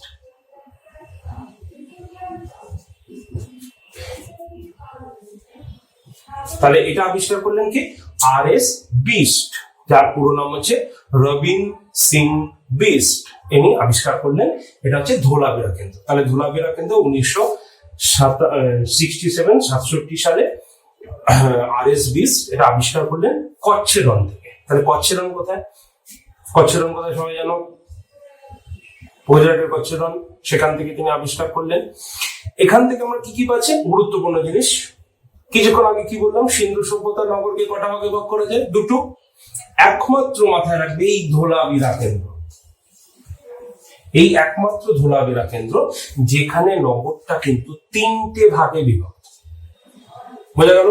ধোলাবিরাই একমাত্র কেন্দ্র যেখানে নগর কিন্তু তিনটে ভাগে বিভক্ত। এবং এই নগরগুলোর নাম কি বলা হচ্ছে? একটা পূর্ব, একটা পশ্চিম এবং একটা হচ্ছে মধ্য। ক্লিয়ার? এছাড়া এইখানে এই ধোলাবিরাটা পড়ানোর গুরুত্বপূর্ণ বিষয়টি হলো, এখান থেকে একটা কোশ্চেন আমরা পাই, সেটা হচ্ছে সিন্ধু সভ্যতার কোথায় জল নিষ্কাশনী ব্যবস্থা সব থেকে ভালো ছিল? এই কোশ্চেনটা যখনই আসবে আমরা ম্যাক্সিমাম মনে করি যে মহেঞ্জোদারো হচ্ছে সেই সময় সব থেকে উন্নত নগর, তাই মহেঞ্জোদারো ঠিক মারি বা অল্পতে ঠিক মারি। মাথায় রাখতে হবে, বি কেয়ারফুল, সিন্ধু সভ্যতার সব থেকে বেশি জল নিষ্কাশনী ব্যবস্থা যেখানে ভালো ছিল সেটা হচ্ছে ধোলাবিরা। কিভাবে? দেখো, সেই সময় জলকে ধরে রাখার মতো বিভিন্ন ট্যাঙ্ক তৈরি করা হতো, জলাধার, বৃষ্টির জল পড়তো সেখানে ভরে যেত। ধোলাবিরাতে আমরা সব থেকে বেশি ট্যাঙ্ক পাই এবং এই ট্যাঙ্ক গুলো ভরে যাবার ফলে ভরে গেলে যাতে নগরে জল ছড়িয়ে না যেতে পারে সেই হিসেবে তারা কি করতো? ওই ট্যাঙ্ক থেকে ছোট ছোট নালী তৈরি করতো। যেই নালীটা তারা কি করতো? তারা নগরের বাইরে পর্যন্ত নিয়ে যেত। অর্থাৎ ট্যাঙ্ক যদি ভরে যায় তাহলে জল নগরে না গিয়ে ওই নালীর মাধ্যমে নগরের বাইরে বেরিয়ে যেতে পারতো। তাহলে এত উন্নত জল নিষ্কাশনী ব্যবস্থা আমরা সিন্ধু সভ্যতার কোনো কেন্দ্র থেকে আবিষ্কার করিনি, শুধুমাত্র ধোলাবিরা কেন্দ্র থেকে। এছাড়া এই কেন্দ্র থেকে আমরা একটা স্টেডিয়াম খুঁজে পেয়েছি। কি খেলা হতো এটা নিয়ে আমাদের মধ্যে একটু ধোঁয়াশা রয়েছে, আমাদের মধ্যে সঠিকভাবে আমরা বলতে পারি না যে সেই সময় স্টেডিয়ামে কি খেলা রয়েছে। তবে আমরা সিন্ধু সভ্যতায় মনোরঞ্জন হিসাবে বিভিন্ন রথ গাড়ি চালনা বা ষাঁড়ের সঙ্গে লড়াই ইত্যাদি গুলো সম্পর্কে আমরা ধারণা লাভ করেছি। হয়তো সেখানে সেইগুলোই খেলা হতো। সেই হিসাবে আমরা এখানে স্টেডিয়াম পাচ্ছি এবং ওইখান থেকে আমরা একটা নেম প্লেট পাচ্ছি। সেই নেম প্লেটে আমরা সিন্ধু সভ্যতার আর কোনো কেন্দ্র থেকে এখনো পর্যন্ত আবিষ্কার করিনি। তাহলে ধোলাবিরা কেন্দ্র থেকে যে জিনিসগুলো সব থেকে বেশি গুরুত্বপূর্ণ সেইগুলো একটু নোট ডাউন করো। এইগুলো আশা করি তোমরা লিখে নিয়েছো। কি কি পাওয়া গেছে একবার বলিনি, মিলিয়ে দেখো। এই নগরটাকে তিনটে ভাগে আমরা ভাগ করেছি, পূর্ব, পশ্চিম এবং মধ্য নগরী। এর জল নিষ্কাশনী ব্যবস্থা, স্টার মার্কস দাও, এর জল নিষ্কাশনী ব্যবস্থা কিন্তু সিন্ধু সভ্যতার সব থেকে ভালো ছিল। ঠিক আছে? এছাড়া কি পেলাম? স্টেডিয়াম পেলাম এবং নেম প্লেট আবিষ্কার করলাম আমরা ধোলাবিরা কেন্দ্র থেকে। এবার আমরা পড়াবো হচ্ছে চানহুদারো কেন্দ্র। সিন্ধু সভ্যতার 7টি গুরুত্বপূর্ণ কেন্দ্রের মধ্যে চানহুদারো একটা উল্লেখযোগ্য, যেটা 1931 সালে এটা আবিষ্কার করা হয়েছিল গোপাল দাস মজুমদার নামক ঐতিহাসিক বা প্রত্নতাত্ত্বিকবিদের দ্বারা। এই গোপাল দাস মজুমদার নামটা অনেক জায়গায় ননী গোপাল হিসাবেও থাকতে পারে, কোনো অসুবিধা নেই। কোথা থেকে আবিষ্কার করা হয়েছে? না, সিন্ধু নদীর তীর থেকে এটা আবিষ্কৃত হয়েছে। তাহলে মাথায় রাখতে হবে, চানহুদারো 1931 সালে আবিষ্কার করেছিলেন গোপাল দাস মজুমদার নামক একজন প্রত্নতাত্ত্বিকবিদ সিন্ধু নদীর তীর থেকে। ক্লিয়ার? এর গুরুত্বপূর্ণ বৈশিষ্ট্যকে যেটা জানিনি আমরা, এর নগরে দুটো ভাগে বিভক্ত থাকলেও কোনো ভাগে কিন্তু আমরা দুর্গ পাইনি। ঠিক আছে? তাহলে কালীবঙ্গানে আমি কি বলেছিলাম যে পূর্ব পশ্চিম দুটো ভাগে কিন্তু দুর্গ নির্মাণ করা হয়েছে, আর অন্যান্য নগরীগুলিতে কিন্তু শুধুমাত্র পশ্চিম ভাগে কিন্তু ছিল হচ্ছে দুর্গ। কিন্তু চানহুদারোতে এখনো কোনো আবিষ্কৃত হওয়ার পর আমরা দেখেছি এর কোনো নগরেই কিন্তু দুর্গ নেই। অর্থাৎ দুর্গবিহীন যদি নগর সিন্ধু সভ্যতায় বলা হয় তাহলে আমরা বলবো চানহুদারো। এই কোশ্চেন গুলো কিন্তু খুবই ভাইটাল কোশ্চেন এবং সম্পূর্ণ আলাদা কোশ্চেন। যদি ডিটেলসে না পড়া যায় তাহলে এই কোশ্চেন গুলো কিন্তু পাওয়া যায় না। তাহলে সেক্ষেত্রে ভালো করে মাথায় রাখো। এছাড়া এখান থেকে কি পাচ্ছি আমরা কালীর দোয়াত আবিষ্কার করছি। তাহলে চানহুদারো থেকে আমরা কালীর দোয়াত আবিষ্কার করছি। ক্লিয়ার? তাহলে চানহু দ্বারা 1931 সালে গোপাল দাস মজুমদার আবিষ্কার করছেন সিন্ধু নদীর তীর থেকে। কি কি আমরা গুরুত্বপূর্ণ বিষয় আলোচনা করলাম? এখানে আমরা দুটো নগরীর মধ্যে কোনো নগরীতে দুর্গ পাচ্ছি না, এবং এখান থেকে আমরা একটা কি পাচ্ছি না, কালের দোয়াত আবিষ্কার করছি। নেক্সট এবার যাবো আমরা বানোয়ালি কেন্দ্র। দেখো, বানোয়ালি কেন্দ্র আবিষ্কার করা হয়েছিল 1974-এ। 1974 থেকে এটা কমপ্লিট হয়েছিল 77 পর্যন্ত। এই বানোয়ালি কেন্দ্রটি আমরা আবিষ্কার করেছি হলো তোমার হরিয়ানার হিসার জেলা থেকে। এই বানোয়ালি কেন্দ্রটি আবিষ্কৃত হয়েছে। এর গুরুত্বপূর্ণ এটা বলার কারণ বা এইটা বলার উদ্দেশ্যটাই হচ্ছে, এই বানোয়ালি কেন্দ্র সিন্ধু সভ্যতার এমন একটি কেন্দ্র যেখানে জল নিষ্কাশনী ব্যবস্থা কিন্তু সব থেকে খারাপ ছিল। তাহলে সব থেকে ভালো যদি জল নিষ্কাশনী ব্যবস্থা বলি তাহলে আমরা কি বলবো না, ধোলাবিরা। আর সব থেকে খারাপ যদি জল নিষ্কাশনের ব্যবস্থা বলি তাহলে তার নাম হচ্ছে বানোয়ালি। এই পয়েন্টগুলোকে কম্পারিজন হিসেবে মাথায় রাখবে, কম্পেয়ার করবে, তাহলে তুমি মনে রাখতে সুবিধা হবে। তাহলে কি কি বললাম? এই কটা কেন্দ্র, 7টা কেন্দ্র আমাদের রেডি হচ্ছে। তাহলে 7টা কেন্দ্রের মধ্যে কি কি বললাম আবার একবার বলে দিই, তোমরা খুব ভালো করে শুনে নাও এবং মিলিয়ে নাও যে সেইগুলোকে তুমি লিখলে কিনা। তাহলে হরপ্পা আবিষ্কার করা হয়েছিল 1921 সালে। আবিষ্কার করেছিলেন দয়ারাম সাহানি, পাঞ্জাবের মন্টেগোমারি ডিস্ট্রিক্ট থেকে। এই নগরে আমরা কি কি পাচ্ছি? মাউন্ট হেভি দুর্গ পাচ্ছি, R37 একটা সমাধি পাচ্ছি, ঠিক আছে। এছাড়া উত্তরে আমরা এফ দুর্গতে, যেটা 6টা 6:6 অর্থাৎ 12টি ঘর বিশিষ্ট আমরা শস্য ভান্ডার পাচ্ছি, তামার এক্কাগাড়ি পাচ্ছি এবং সর্বাধিক বেশি লিপি আবিষ্কার করছি। মহেঞ্জোদারো 1922 সালে রাখালদাস বন্দ্যোপাধ্যায় লারকানা জেলা অর্থাৎ সিন্ধু নদীর তীর থেকে এটা আবিষ্কার করছেন। এখানে কি পাচ্ছি আমরা? সব থেকে বেশি শিল মোহর পাচ্ছি 1200টি, ডান্সিং গার্ল পাচ্ছি, পশুপতি মহাদেবের মূর্তি পাচ্ছি যেখানে বাঘ, গন্ডার, ষাঁড়, হাতি এবং হরিণের মূর্তি উৎকীর্ণ রয়েছে, বড় সভাঘর পাচ্ছি, স্নানাগার পাচ্ছি 180x108 ফিটে এবং একটা বড় শস্য ভান্ডার পাচ্ছি। তাহলে স্নানাগার বল না শস্য ভান্ডার বলো? আমরা অবশ্যই শস্য ভান্ডার বলবো। লোথাল 1954-এ আমরা আবিষ্কার করছি। কে আবিষ্কার করছে না? এস.আর. রাও, শিকারি পুরা, রঘুনাথ রাও, গুজরাটের সবরমতী নদীর তীর থেকে আবিষ্কার করা হচ্ছে। এখান থেকে কি পাচ্ছি? ইম্পর্টেন্ট স্টার মার্কস দিতে বলেছি আমি। ধানের নমুনা পাওয়া গেছে ওখান থেকে। শুধুমাত্র 3টি সমাধি পাওয়া যাচ্ছে যেখানে নারী পুরুষ উভয়কে সমাধি করা হচ্ছে একসঙ্গে। এছাড়া এখানে বন্দর সংলগ্ন এলাকা, তাই এখানে আমরা তোমার একটা কি বলে জাহাজের খেলনা আবিষ্কার করছি। এরপর আছে আমরা কালীবঙ্গান মানে কি? ব্ল্যাক ব্যাঙ্গেলস অর্থাৎ কি কালো চুড়ি।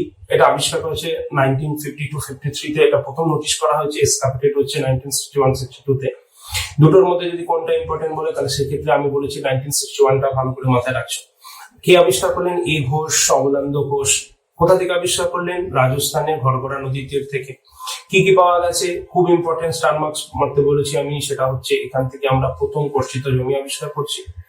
এছাড়া কি পাচ্ছি? উটের হাড় পাচ্ছি, 7টা যজ্ঞবেদী পাচ্ছি এবং এর পূর্ব এবং পশ্চিম দুই প্রান্তে লোকদের জন্য এখানে কিন্তু দুর্গ নির্মাণ করা হয়েছে, অর্থাৎ উভয় নগরীতে কিন্তু দুর্গের অস্তিত্ব আমরা পাচ্ছি।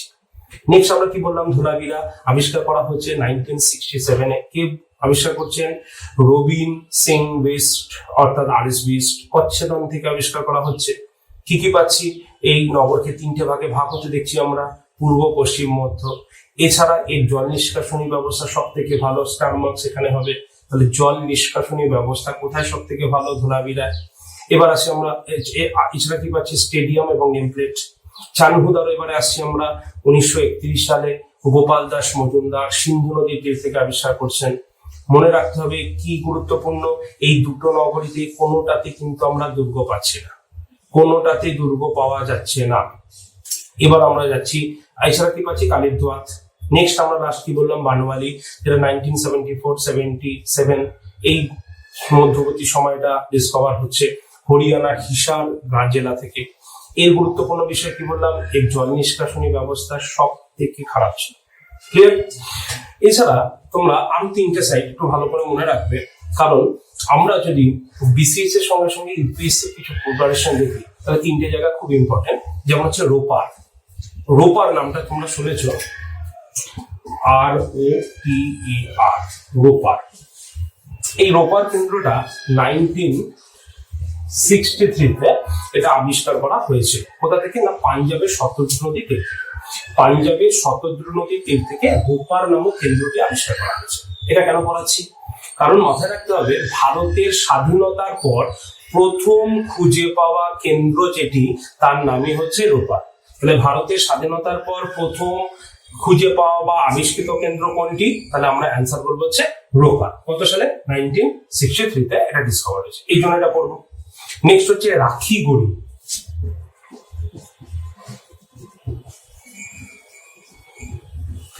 এবার হচ্ছে আমরা বলবো রাখিগড়ি, যেটাকে আমরা সিন্ধু সভ্যতার লেটেস্ট ডিসকভার্ড সাইট বলছি। কি বললাম? লেটেস্ট ডিসকভার্ড সাইট, সব থেকে আধুনিক কেন্দ্র বলছি, যেটা 1997 থেকে 2000-এর মধ্যে হরিয়ানা থেকে আবিষ্কৃত হয়েছে। অমরেন্দ্রনাথ এটি কিন্তু ডিসকভার করেছিলেন। তাহলে অমরেন্দ্রনাথ 1997 থেকে 2000-এ এই ডিসকভার এটা আবিষ্কার পুরোপুরি সমাপ্ত করেছিলেন, কমপ্লিট করেছিলেন। যেহেতু এর পর থেকে সিন্ধু সভ্যতার আর কোনো কেন্দ্র এখনো পর্যন্ত আবিষ্কৃত হয়নি, তাই জন্য এটাকে আমরা সিন্ধু সভ্যতার কিন্তু লেটেস্ট ডিসকভার্ড সাইট হিসাবে চিহ্নিত করছি, একদম আধুনিক কেন্দ্র বলছি। ক্লিয়ার? লাস্ট কোশ্চেন যেটা আমরা আলোচনা করবো সেটা হলো সিন্ধু সভ্যতাকে আমরা কি বললাম? এটা একটা নগর ভিত্তিক সভ্যতা। কিন্তু যদি তোমাকে কোশ্চেন করে সিন্ধু সভ্যতার এমন একটা কেন্দ্রের নাম বলো যেখান থেকে আমরা শুধুমাত্র গ্রাম জীবনের বৈশিষ্ট্য আবিষ্কার করেছি, তাহলে কিন্তু তোমরা টোটালি কনফিউজ, চুপ করে থাকবে। কারণ এই কোশ্চেন গুলো কিন্তু সহজে আমরা বইগুলোকে ঘেটে কিন্তু পাই না। এই কোশ্চেন গুলোরই ফোকাস করতে হয় আমাদের বড় বড় পরীক্ষার ক্ষেত্রে আনকমন কোশ্চেন হিসাবে। সেই হিসাবে মাথায় রাখতে হবে এই কোশ্চেনটি ইউপিএসসি তে ছিল, বিসিএস মেন্স এর ক্ষেত্রেও কিন্তু এসছে। তাহলে সেই ক্ষেত্রে কোন সাইটটাকে আমরা বলবো? আলিমুরাদ। মাথায় রাখবে, আলিমুরাদ এটা পাকিস্তানের একটা কেন্দ্র। আলিমুরাদ কেন্দ্রটি হচ্ছে পাকিস্তানের কেন্দ্র, যেটি আবিষ্কার করেছিলেন এনজি মজুমদার। এনজি মজুমদার এই আলিমুরাদ, নোট করো, আলিমুরাদ কেন্দ্র সিন্ধু সভ্যতার একটি মাত্র কেন্দ্র যেখান থেকে শুধুমাত্র আমরা গ্রামীণ বৈশিষ্ট্য আবিষ্কার করেছি। কি বললাম? সিন্ধু সভ্যতার একমাত্র কেন্দ্র যার নাম আলিমুরাদ, পাকিস্তান থেকে আবিষ্কার করা হয়েছে। এনজি মজুমদার আবিষ্কার করেছেন, একমাত্র কেন্দ্র যেখানে শুধুমাত্র আমরা গ্রামীণ বৈশিষ্ট্যটাকে দেখতে পাচ্ছি। হলো? তাহলে এই কটা কেন্দ্র খুব ভালো করে পড়বে, যেটুক ভাবে লেখালাম সেটুক খুব ভালো করে পড়বে। তাহলে আমরা সিন্ধু সভ্যতার কেন্দ্র সম্পর্কে আলোচনাটা সমাপ্ত করলাম। এবার আমরা দেখবো হচ্ছে সিন্ধু সভ্যতার বৈশিষ্ট্য সমূহ। তাহলে বৈশিষ্ট্য সমূহ যদি আমরা দেখি তাহলে দেখবো সিন্ধু সভ্যতা বিখ্যাত ছিল তার নগর পরিকল্পনার জন্য। সিন্ধু সভ্যতা বৈশিষ্ট্য গুরুত্বপূর্ণ ছিল তার জল নিষ্কাশনী ব্যবস্থার জন্য। তাহলে তারা নগরগুলো কেমন ভাবে তৈরি করত, সেই ক্ষেত্রে সিন্ধু সভ্যতার নগরের বৈশিষ্ট্য যদি দেখি তাহলে তারা মেনলি গ্রিড পদ্ধতিতে ঘর বাড়িগুলোকে তৈরি করত। গ্রিড পদ্ধতিটা কি? গ্রিড মানে অর্থ হলো একটা জাল, অর্থাৎ জালের মতো ভাবে তারা নগরগুলো ঘর বাড়িগুলোকে তৈরি করত। কিভাবে? গায়ে গায়ে। দেখা গেল মেন রোড, সিন্ধু সভ্যতার নগরে যদি রাস্তাঘাট গুলো দেখি তাহলে কিন্তু এগুলো সোজাসুজি ভাবে বিস্তৃত, উত্তর থেকে দক্ষিণ, পূর্ব থেকে পশ্চিম, এইভাবে সোজা। এখনকার মতো যে গলি সিস্টেম, সেই গলিটা কিন্তু আমরা সিন্ধু সভ্যতার নগরগুলোতে দেখতে পাই না। সেই হিসাবে নগরের রাস্তাগুলো একদম সোজাসুজি উত্তর থেকে দক্ষিণ, পূর্ব থেকে পশ্চিম ভাবে বিস্তৃত রয়েছিল। এছাড়া এই সময় এই রাস্তাগুলোর আশেপাশে ঘরগুলো পরপর থাকতো। তাহলে সেই ক্ষেত্রে একটা জালের মতো ভাবে নগরটাকে আমরা সজ্জিত অবস্থায় দেখি। জাল যেমন থাকে, জালে ছোট ছোট ছিদ্রের মতো যে থামন থাকে, তেমনি ঘরগুলো কিন্তু পুরো নগরটাতে মধ্যে বিস্তৃত ছিল। তাই সিন্ধু সভ্যতা নগরের পরিকল্পনাকে আমরা গ্রিড পদ্ধতি বলি। তাহলে এখান থেকে আমরা কোশ্চেন বার করতে পারি, সিন্ধু সভ্যতার নগর নির্মাণের পদ্ধতিটি কি নামে পরিচিত? তাহলে অ্যান্সার কি হচ্ছে আমাদের গ্রিড পদ্ধতি। কি বললাম? গ্রিড পদ্ধতি। তাহলে গ্রিড পদ্ধতির দ্বারা তারা নগরটাকে নির্মাণ করত। যদি আমরা দেখি তাহলে নগরের ঘর বাড়ির দরজাটা কোন দিকে খুলতো, তাহলে দেখবো লোথাল বাদে বাকি সিন্ধু সভ্যতার সমস্ত কেন্দ্রে ঘরের দরজা রাস্তার ঠিক উল্টো দিকে খুলতো, কিন্তু লোথালের ক্ষেত্রে সেই দরজাটা সোজাসুজি কিন্তু রাস্তার দিকে খুলতো। তাহলে এরকমই ভাবে নগরটাকে নির্মাণ করা হয়েছে। নগরগুলি রয়েছে, প্রত্যেকটা বাড়িতে স্নানাগার থাকছে, এই স্নানাগারে দূষিত জল বেরো করানোর জন্য নগর তোমার বাড়িগুলোর পাশ থেকে ড্রেন থাকছে এবং সেই ড্রেনগুলো ক্যালভার্ট দিয়ে চাপা থাকছে। এই ড্রেনের জল সরাসরি রাস্তার নিচের নর্দমা এসে জমা হচ্ছে এবং সেই নর্দমা থেকে মাটির নিচ থেকে কিন্তু সেই নিষ্কাশনের ব্যবস্থায় বা ওই লাইনটা জলের নিষ্কাশনটা চলে যাচ্ছে হলো তোমার শহরনগরের বাইরে। তাহলে এত উন্নত পরিকল্পনা আমরা কিন্তু সেই সময় অর্থাৎ সিন্ধু সভ্যতাতে দেখতে পাই। এখন আমাদের যে পরিকল্পনাটা রয়েছে রাস্তার নিচে যে কালভার্টের নিচে যে ড্রেনেজ সিস্টেম, সেই ড্রেনেজ সিস্টেমটা কিন্তু সিন্ধু সভ্যতা প্রথম দেখেছে। তাহলে একবার ভাবো যে আজকে আমাদের পদ্ধতি অলরেডি সেই সময় BC যুগের মানুষ কিন্তু আবিষ্কার করে ফেলেছে। তাহলে এত উন্নত সভ্যতা আমরা কিন্তু সিন্ধু সভ্যতাকে দেখতে পাচ্ছি। সিন্ধু সভ্যতায় নগর পরিকল্পনার ক্ষেত্রে একটা জিনিস আমাদের বলতে হবে যে সিন্ধু সভ্যতায় মানুষ নগর রাস্তায় হাঁটতে হাঁটতে তাদের যখন বিশ্রামের অভাব হবে তখন তাদের কিন্তু বিশ্রামাগার থাকছে রাস্তার পাশে, আমরা আবিষ্কৃত করেছি। সেখানে ঘর থাকছে, গাছ থাকছে এবং জল খাওয়ারও ব্যবস্থা থাকছে। রাস্তার ধারে যাতে রাতে চলতে অসুবিধা না হয় সেই জন্য কিন্তু আমরা সেখানে ল্যাম্পপোস্টও কিন্তু খুঁজে পেয়েছি। তাহলে ভাবো ল্যাম্পপোস্টেরও আবিষ্কার বা ল্যাম্পপোস্টেরও কিন্তু ব্যবহার সিন্ধু সভ্যতার মানুষরা কিন্তু অলরেডি শিখে গিয়েছিল, তারা করতো। এই হচ্ছে সিন্ধু সভ্যতার উন্নত নগর পরিকল্পনা। তাহলে এখান থেকে এই যে এতগুলো কথা বললাম আমরা সিন্ধু সভ্যতার নগরের বৈশিষ্ট্য নিয়ে, সেখান থেকে তুমি জাস্ট দুটো লাইন ভালো করে মাথায় রাখবে। নাম্বার 1, সিন্ধু সভ্যতার, লিখে নিতে পারো তুমি, সিন্ধু সভ্যতার নগর নির্মাণের যে পদ্ধতি সেই পদ্ধতিটাকে আমরা বলেছিলাম হচ্ছে গ্রিড পদ্ধতি। আর 2 নম্বর হচ্ছে সিন্ধু সভ্যতায় আমরা কোন রকম মন্দিরের অস্তিত্ব খুঁজে পাইনি। তাহলে ধর্মবিশ্বাস আমরা পরে আলোচনা করব, জাস্ট এই দুটো পয়েন্ট আমরা নগর বৈশিষ্ট্য থেকে মাথায় রাখবো। এবার আমরা দেখাবো সিন্ধু সভ্যতা কত দূর বিস্তৃত ছিল। সিন্ধু সভ্যতার যদি বিস্তৃতি দেখি তাহলে প্রথমটা হচ্ছে মান্দা, উত্তরে হচ্ছে মান্দা আমরা দেখতে পাবো। এরপরে পূর্ব দিকে হচ্ছে আলমগীরপুর।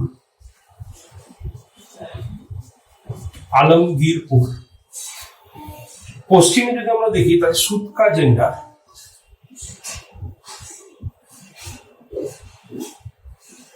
আর যদি আমরা একদম নর্থ সাউথে দেখি তাহলে হচ্ছে দিয়ামাবাদ।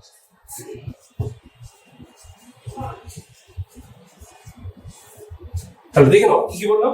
তাহলে সিন্ধু সভ্যতার বিস্তৃতি যদি দেখি তাহলে বিস্তৃতি হচ্ছে উত্তর দিকে যদি আমরা দেখি তাহলে সেক্ষেত্রে হচ্ছে মান্দা, পূর্ব দিকে যদি দেখি তাহলে হচ্ছে আলমগীরপুর, পশ্চিম দিকে দেখি তাহলে সুতকা জেন্ডা এবং একদম দক্ষিণ দিকে দেখি তাহলে দিয়ামাবাদ। দেখো এই নামগুলো আমাদের কাছে খুব আনকমন, আমরা কোথায় অবস্থিত কিন্তু আমরা বুঝতেই পারছি না। তাহলে যদি আমি একটু প্রেজেন্ট লোকেশন বলে দিই তাহলে চিনতে খুবই সুবিধা হবে, কিন্তু ভেবো না যে পরীক্ষায় কিন্তু প্রেজেন্ট লোকেশন থেকে তোমার কোশ্চেন হবে। তোমাকে কোশ্চেনটা দেবে এরকম ভাবে যে সিন্ধু সভ্যতার উত্তর দিকে সর্ববিস্তৃত কেন্দ্র কোনটি, তাহলে তোমাকে সেভাবে বলতে হবে। তাহলে এই 4টে অপশন তোমার থাকবে। তাহলে মান্দাটা হচ্ছে এখন বর্তমানকালে জম্মু এবং কাশ্মীরকে বোঝাচ্ছে। তাহলে জম্মু এবং কাশ্মীর হচ্ছে মান্দা। তাহলে এই মান্দাটা কোন নদীর তীরে অবস্থিত বলছে, এটি চেনাব নদীর তীরে অবস্থিত। নোট ডাউন করো। তাহলে মান্দাটা হচ্ছে চেনাব নদীর তীরে অবস্থিত, এটা বর্তমান হচ্ছে জম্মু কাশ্মীর হলো। এবার আমরা আসবো ইস্টার্ন কোশ্চেনে। তাহলে ইস্টার্নে হচ্ছে আলমগীরপুর। বিসিএস এর কোশ্চেন যদি আমরা ভালো করে লক্ষ্য করি তাহলে দেখবো এই কোশ্চেনটা কিন্তু সব থেকে বেশি এসছে। তাহলে আলমগীরপুর কোথায় না উত্তরপ্রদেশে রয়েছে, এখন বর্তমানকালে উত্তরপ্রদেশে রয়েছে হিরান্ড নদীর তীরে। কি নদী? হিরান্ড। তাহলে এটা হচ্ছে কি চেনাব নদী আর এটা হিরান্ড নদীর তীরে অবস্থিত। এটা জম্মু কাশ্মীরে, এটা হচ্ছে উত্তরপ্রদেশ। কি নাম লিখলে উত্তরে? আলমগীরপুর। এখন বর্তমান লোকেশনটা লিখে নাও, উত্তরপ্রদেশ, হিরান্ড নদীর তীরে অবস্থিত। ক্লিয়ার? এবার আমরা পশ্চিমে আসি, সুতকা জেন্ডার। এই সুতকা জেন্ডারটা যদি আমরা দেখি সেটা হচ্ছে বর্তমানকালে হচ্ছে বালুচিস্তানে অবস্থিত, অর্থাৎ পাকিস্তান দিকে চলে গেছে। তাহলে Sutka gender at present location হচ্ছে কোথায় না বালুচিস্তান, দাস নদীর তীরে অবস্থিত। দাস নদীর তীরে অবস্থিত। তাহলে এটা হচ্ছে চেনাব নদীর তীরে, এটা হচ্ছে হিরান নদীর তীরে, এটা হচ্ছে দাস নদীর তীরে। এটা হচ্ছে জম্মু কাশ্মীর, এটা হচ্ছে উত্তরপ্রদেশ, এটা হচ্ছে বেলুচিস্তান, আর সবার লাস্টে হচ্ছে দিয়ামাবাদ। তাহলে দিয়ামাবাদ এখন বর্তমান কালে হচ্ছে মহারাষ্ট্র, এটা প্রজ্ঞা নদীর তীরে অবস্থিত। প্রজ্ঞা নদী কি? গোদাবরী নদীর একটা উপনদী, প্রজ্ঞা নদীর তীরে অবস্থিত। দেখো এই যে নদীর ধারগুলো বললাম, এগুলো মেনলি কিন্তু ইউপিএসসি তে বেশি কোশ্চেন এসছে। আমাদের বিসিএস এ যে কোশ্চেনটা আমরা দেখতে পাই সেই ক্ষেত্রে কিন্তু ওই কোথায় অবস্থিত সেটা দিয়ে এসছে। কিন্তু যেহেতু ডব্লিউবিসিএস এর মেন্স এর প্যাটার্ন অনেকটা ইউপিএসসি প্যাটার্নে চলে এসছে, তাই ইউপিএসসি ভাবছে পড়াটাই হচ্ছে সব থেকে গুরুত্বপূর্ণ। আর এই কোর্সটাতে যেহেতু আমি তোমাদের বিশেষ পিডির সঙ্গে সঙ্গে মেন্সটাকেও কভার করাচ্ছি, সেহেতু এই কোশ্চেনগুলো একটুখানি মাথায় রাখতে হবে। তাহলে এই হচ্ছে সিন্ধু সভ্যতার বিস্তৃত কেন্দ্র। তাহলে নদীর নাম দিয়ে বর্তমান জায়গা দিয়ে মাথায় রাখতে হবে। আবার বলে দিই, মালদা হচ্ছে সিন্ধু সভ্যতার উত্তর দিকে সর্ববিস্তৃত কেন্দ্র। এটা চেনাব নদীর তীরে, এটা রয়েছে হিরান নদীর তীরে, এটা জম্মু কাশ্মীরের, এটা প্রেজেন্ট লোকেশন হচ্ছে ইউপি উত্তরপ্রদেশ। এটা হচ্ছে বেলুচিস্তান, দাস নদীর তীরে সুৎকারজেন্ডা western most side. R southern most side of IVC, সিন্ধু সভ্যতার একদম দক্ষিণ দিকে সর্ববিস্তৃত কেন্দ্র যদি বলে তাহলে দিয়ামাবাদকে বলতে পারি, যেটা হচ্ছে প্রজ্ঞা নদীর তীরে অবস্থিত, অর্থাৎ এটা গোদাবরীর তীরে। এবার আমরা বলবো সিন্ধু সভ্যতার বিস্তৃত এলাকা। যদি আমরা ইস্ট ওয়েস্ট নর্থ সাউথ দেখি, তাহলে এই যে ইস্ট থেকে ওয়েস্টের বিস্তৃতি আমরা দেখবো সেটা হচ্ছে 1600 কিলোমিটার, 1600 কিলোমিটার। তাহলে west to east total 1600 kilometer বিস্তৃত হচ্ছে এই সিন্ধু সভ্যতা। হলো। নর্থ থেকে যদি আমরা সাউথ দেখি তাহলে আমরা দেখব যে এটা আগে 1100 কিলোমিটার বলা হতো, এটা এখন বেড়ে হয়েছে 1400 কিলোমিটার। নর্থ থেকে সাউথ হচ্ছে 1400 কিলোমিটার, আগে বলা হতো 1100 কিলোমিটার। ক্লিয়ার, বোঝা গেল? তাহলে পূর্ব থেকে পশ্চিমে 1600 কিলোমিটার পর্যন্ত বিস্তৃত রয়েছে, আর নর্থ থেকে সাউথে হচ্ছে 1400 কিলোমিটার পর্যন্ত বিস্তৃত রয়েছে। এটা পরীক্ষায় যদি এইটা থাকে তাহলে এটা তুমি টিক মারো, তাহলে এটা থাকছে না। আর যদি দুটোই থাকে তাহলে মাথায় রাখবে অবশ্যই কারেন্ট ডাটা মাথায় রাখবে, যেটা হচ্ছে 1400 কিলোমিটার। ক্লিয়ার?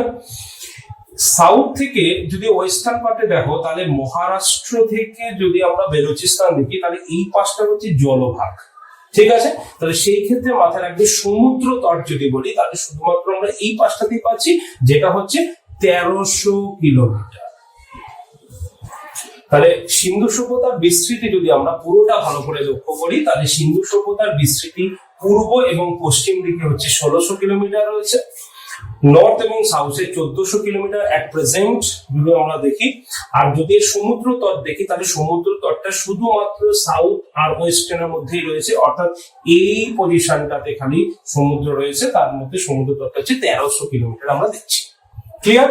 এইটাই হচ্ছে সিন্ধু সভ্যতা মোট বিস্তৃতি, অর্থাৎ বিস্তৃতি সম্পর্কে আমরা আলোচনা করলাম। সিন্ধু সভ্যতা কত দূর পর্যন্ত বিস্তৃত ছিল। এবার আস্তে আস্তে আমরা সিন্ধু সভ্যতার কিছু বৈশিষ্ট্য নিয়ে আলোচনা করব।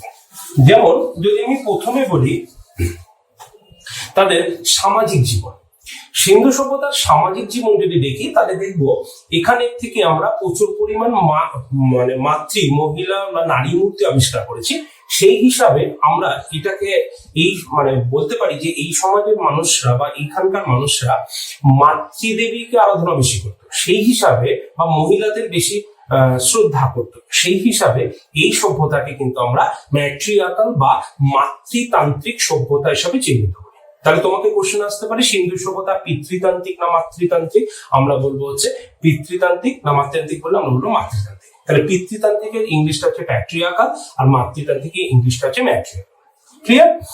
সিন্ধু সভ্যতায় আমরা যদি দেখি তাহলে দেখবো এখানে 4টি শ্রেণীর অস্তিত্ব রয়েছে বা আমরা পেয়েছি, মোটামুটি অনুমান করতে পারি। যেমন পুরোহিত শ্রেণী, তারা শুধুমাত্র পূজা অর্চনা কাজ করতেন। নগরের যারা রক্ষণাবেক্ষণ করতেন বা যুদ্ধ কাজের সঙ্গে থাকতেন তারা হচ্ছে যোদ্ধা শ্রেণী। যারা ব্যবসায়ের সঙ্গে জড়িত ছিলেন ব্যবসায়ী শ্রেণী। এছাড়া যারা হচ্ছে সমস্ত রকম নিচু ধরনের কাজ করতেন, মানে হচ্ছে লেবার ক্লাসেস যারা ছিলেন, মানে পরিশ্রমে তারা কাজ করতেন, কারো অধীনে থেকে কাজ করতেন, সেরকম মজদুর শ্রেণীকে আমরা দেখতে পাচ্ছি এখানে। তাহলে সমাজে আমরা 4টি শ্রেণীর অস্তিত্ব দেখতে পাচ্ছি। প্রথমটা হচ্ছে পুরোহিত শ্রেণী, দ্বিতীয়টা আমরা দেখতে পাচ্ছি যোদ্ধা শ্রেণী, 3 নম্বর হচ্ছে ব্যবসায়ী শ্রেণী এবং সবার লাস্টে শ্রমিক বা মজদুর শ্রেণীকে আমরা দেখতে পাচ্ছি। তবে এখানে একটা জিনিস খুবই গুরুত্বপূর্ণ বা আমাদের শুনলে হয়তো অবাক লাগবে, যে সিন্ধু সভ্যতায় মহিলাদের কিন্তু শিক্ষার ব্যবস্থা ছিল। এখানে কিন্তু মহিলাদের শিক্ষার ব্যবস্থা ছিল।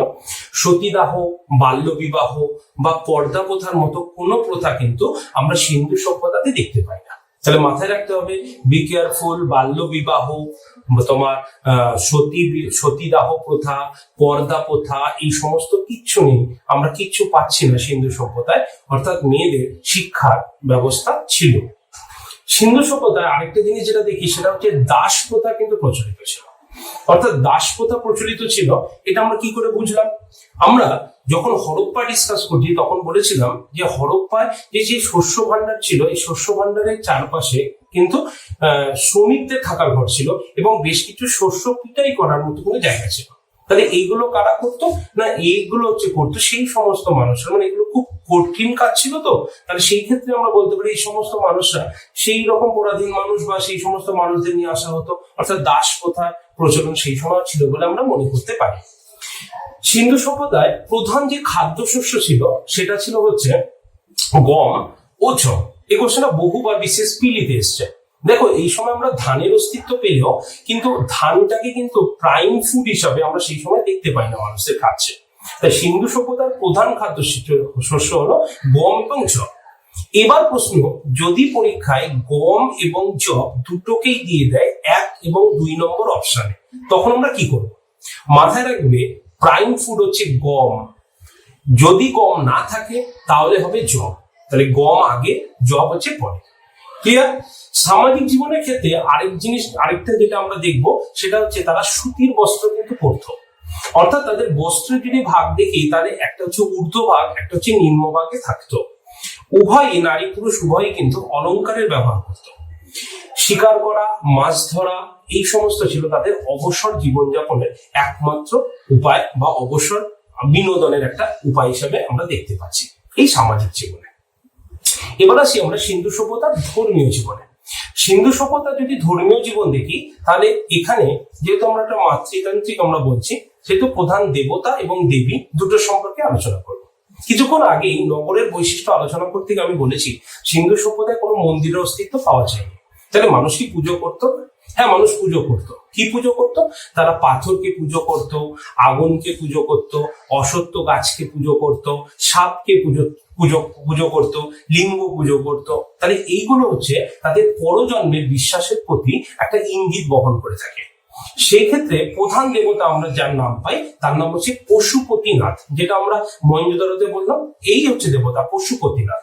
আর দ্বিতীয় আর দেবী হিসাবে যদি দেখি তাহলে হচ্ছে মাতৃদেবী। তাহলে মাথায় রাখতে হবে, যদি বলা হয় যে দেবতা প্রধান না দেবী প্রধান সিন্ধু সভ্যতা, তাহলে মাথায় রাখতে হবে দেবী প্রধান, অর্থাৎ মাতৃদেবী হচ্ছে 1 নম্বরে থাকবে, অপশনে 1 থাকবে মাতৃদেবী, আর 2 নম্বর সেকেন্ড প্রেফারেন্সে আসবে কিন্তু পশুপতিনাথ। কারণ সিন্ধু সভ্যতা হচ্ছে মাতৃতান্ত্রিক সভ্যতা। হলো, এবার আমরা আসবো হচ্ছে লিপি হিসাবে। লিপির কথা বলবো। সিন্ধু সভ্যতার লিপি কিন্তু খুবই গুরুত্বপূর্ণ, মাথায় রাখবে। এই লিপিগুলো, সিন্ধু সভ্যতার লিপিটাই একমাত্র লিপি যেখানে আমরা লেখার সঙ্গে সঙ্গে ছবি পাচ্ছি। তাই এই লিপিটাকে আমরা বলছি হাইরোগ্লিফিক্স লিপি। ঐতিহাসিকরা এই লিপির একটা নাম দিয়েছেন যার নাম হচ্ছে ব্রুস্টোফেদান। কি বললাম? ব্রুস্টোফেদান। ব্রুস্টোফেদান লিপি হচ্ছে হাইরোগ্লিফিক্স বা তোমার সিন্ধু সভ্যতার লিপির নাম। তাহলে সিন্ধু সভ্যতার লিপির ধরন কি? এটা হাইরোগ্লিফিক্স, অর্থাৎ চিত্র সম্বলিত লিপি। ঐতিহাসিকরা এই চিত্র সম্বলিত লিপিকে ব্রুস্টোফেদান লিপি বলেছেন। তাহলে সিন্ধু সভ্যতার লিপির নাম কি? যদি অপশন থাকে তাহলে সেক্ষেত্রে আমরা দেখবো যে ব্রুস্টোফেদান লিপিটা কেমন না হচ্ছে, এটা হচ্ছে হাইরোগ্লিফিক্স। কেমন ভাবে লেখা হতো? এটা ডান থেকে বায়ে অব্দি লেখা হতো। ঠিক আছে, আমরা কি করছি? বাঁ দিক থেকে লিখছি, বাঁ দিক থেকে লিখছি। ওরা কি করছে? ডান দিক থেকে লিখছে। ঠিক আছে, এইভাবে লিখছে এ বি সি ডি। ঠিক আছে, যখন সেন্টেন্সটা শেষ হবে তাহলে ই এফ এভাবে গিয়ে ফুল স্টপ করে দেবে। আবার যখন লেখা স্টার্ট করবে তারা আবার এইভাবে স্টার্ট করবে বি সি। ঠিক আছে, এ বি সি ডি এইভাবে লেখা স্টার্ট করবে। অর্থাৎ ওরা লিখবে হচ্ছে বাঁ দিক থেকে, আমরা কিভাবে লিখি? সরি, ওরা লিখছে কি থেকে? ডান দিক থেকে, আমরা লিখছি বাঁ দিক থেকে। তাহলে সিন্ধু সভ্যতার লিপি হচ্ছে হাইরোগ্লিফিক্স লিপি। এরা লিখছে, লেখার ধরনটা হচ্ছে এরা ডান দিক থেকে বাঁ দিক হয়ে যাচ্ছে। সিন্ধু সভ্যতার মূল চিহ্ন কটি আবিষ্কৃত হয়েছে? দেখো, সিন্ধু সভ্যতার মূল চিহ্ন, এরকম তো আমরা অনেক চিহ্ন পাই, এরকম এরকম এরকম এরকম অনেক রকম চিহ্ন পাই আমরা সিন্ধু সভ্যতায়। মানে এরকম যে চিহ্নটা সব থেকে বেশি আবিষ্কৃত হয়েছে, যে সংখ্যাটা সব থেকে বেশি আবিষ্কৃত হয়েছে, সেটার সংখ্যা হচ্ছে 64টা, 64। তাহলে মূল চিহ্ন 64। মূল অক্ষর, সিন্ধু সভ্যতায় যে কটা মূল অক্ষর আবিষ্কৃত হয়েছে সেটা হচ্ছে 250 থেকে 400টি, 250 থেকে 400। তাহলে চিহ্ন বললে 64টি কমন চিহ্ন আবিষ্কৃত হচ্ছে, অক্ষর বললে মূল অক্ষর বললে 250 থেকে 400টি আবিষ্কার হচ্ছে। সর্বাধিক ব্যবহৃত চিত্র, এটা একটা ভালো কোশ্চেন, সিন্ধু সভ্যতা লিপিতে সর্বাধিক কোন চিত্রটি আবিষ্কৃত হয়েছে? চিত্র কোথায়? লিপিতে, সিংহমোহরে নয় কিন্তু লিপিতে।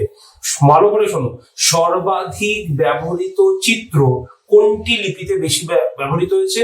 নাম হচ্ছে মাছ, ফিশ, মাছ, মাছের চিত্র সিন্ধু সভ্যতা লিপিতে সর্বাধিক বেশি ব্যবহৃত হয়েছে। ক্লিয়ার? কোন চিহ্ন লিপিতে সর্বাধিক ব্যবহৃত হয়েছে? অ্যান্সার হচ্ছে আমাদের ইউ চিহ্নটি সর্বাধিক লিপিতে ব্যবহৃত হয়েছে। কি কি বললাম আবার দেখো ঠিকঠাক লিখলে কিনা। লিপি হাইরোগ্লিফিক্স, ঠিক আছে, ডান দিক থেকে বাম দিক পর্যন্ত লিপি থেকে কিন্তু কোশ্চেন আসে, তাই বারবার বলছি। ব্রুস্টোফেদান নামে ঐতিহাসিকরা চিহ্নিত করছেন। মূল চিহ্ন 64, মূল অক্ষর 250 থেকে 400। সর্বাধিক ব্যবহৃত চিত্র ছবি, তার নাম হচ্ছে মাছ। সর্বাধিক ব্যবহৃত চিহ্ন কোনটা? ইউ চিহ্ন। ক্লিয়ার হলো? তাহলে লিপি এইটুকু অব্দি পড়বে। এবার আমরা সিন্ধু সভ্যতার কলা এবং সংস্কৃতি দেখি।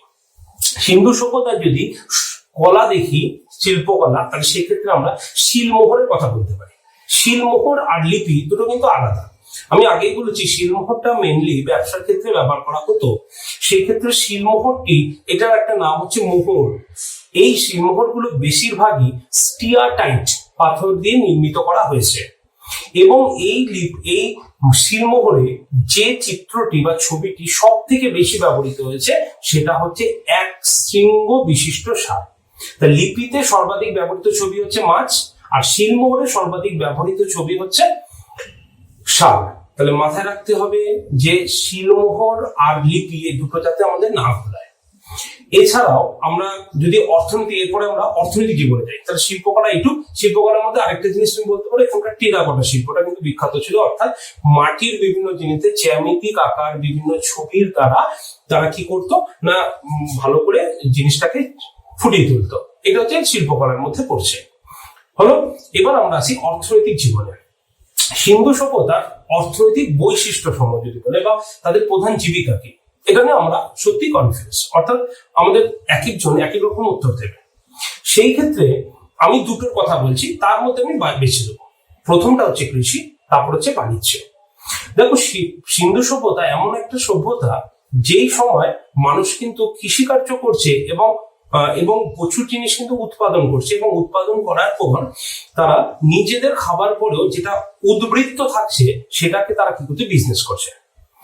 সিন্ধু সভ্যতায় বিজনেসের প্রাধান্যটা কিন্তু আমরা সব থেকে বেশি দেখতে পাই, কারণ সিন্ধু সভ্যতার বিভিন্ন নগরীতে আমরা যে সমস্ত জিনিস আবিষ্কার করেছি তার মধ্যে অনেকই জিনিস আমরা ভারতে বা সিন্ধু সভ্যতার কেন্দ্রগুলো থেকে পাই না, মানে উৎসস্থল আমরা কেন্দ্র সমূহগুলো থেকে পাই না। ফলে আমরা অনুমান করছি কি তারা বিভিন্ন জায়গা থেকে বিজনেস করতো, অর্থাৎ বিনিময় প্রথার মাধ্যমে সেগুলোকে সংগ্রহ করতো এবং তারা সেগুলোকে তারা কি করতো না ব্যবহার করতো। যেমন লাপিস লাজুলি পাথর বলতে পারো তুমি, যেমন তুমি সোনা বলতে পারো, রূপো বলতে পারো, টিন বলতে পারো, এইরকম জিনিসগুলো তুমি বাইরে থেকে কিন্তু আমদানি করা হচ্ছে। তাহলে সেই ক্ষেত্রে মাথায় রাখতে হবে অর্থনৈতিক জীবনে যে তাদের প্রধান জীবিকা কি, তাহলে সেই ক্ষেত্রে যদি অপশনে দুটো থাকে তাহলে তোমরা বাঁচবে কি করে? অর্থাৎ অপশনে যদি কৃষি 1 নম্বর এবং 2 নম্বর বাণিজ্য থাকে, তাহলে আমি বলবো সিন্ধু সভ্যতার প্রধান জীবিকা হচ্ছে ব্যবসা বাণিজ্য। ক্লিয়ার? তাহলে আগে কৃষি থেকে হচ্ছে উৎপাদন, সেইটাকে তারা বিজনেস করছে। বিজনেসের প্রাধান্য কিন্তু আমরা দেখতে পাচ্ছি। ক্লিয়ার? এই সময়কার মানুষরা 9টি ফসলের মানে চাষ তারা ভালো করে জানতো। অর্থাৎ খনন কার্যের ফলে আমরা কৃষির ক্ষেত্রে 9টি ফসল পাই, যেমন হচ্ছে গম, চাল, যব, কার্পাস, তারপরে চানা মটর, তারপরে তরমুজ, রাই, গোরমুজ ইত্যাদি। তাহলে এইখানে কার্পাস এই শব্দটাকে স্টার মার্কস করো। কারণ সিন্ধু সভ্যতার মানুষরাই কিন্তু সর্বপ্রথম কার্পাস বা তুলা চাষ করতে পারত। ঠিক আছে, সিন্ধু সভ্যতার মানুষরাই প্রথম কার্পাস বা তুলা চাষ করতে পারত এবং ইরানে সেটা কিন্তু তারা সাপ্লাইও করতো। তাই জন্য ইরানিরা এই কার্পাসকে বলতো সিন্ডন, সিন্ডন বলতো। তাহলে সিন্ডনটা কি?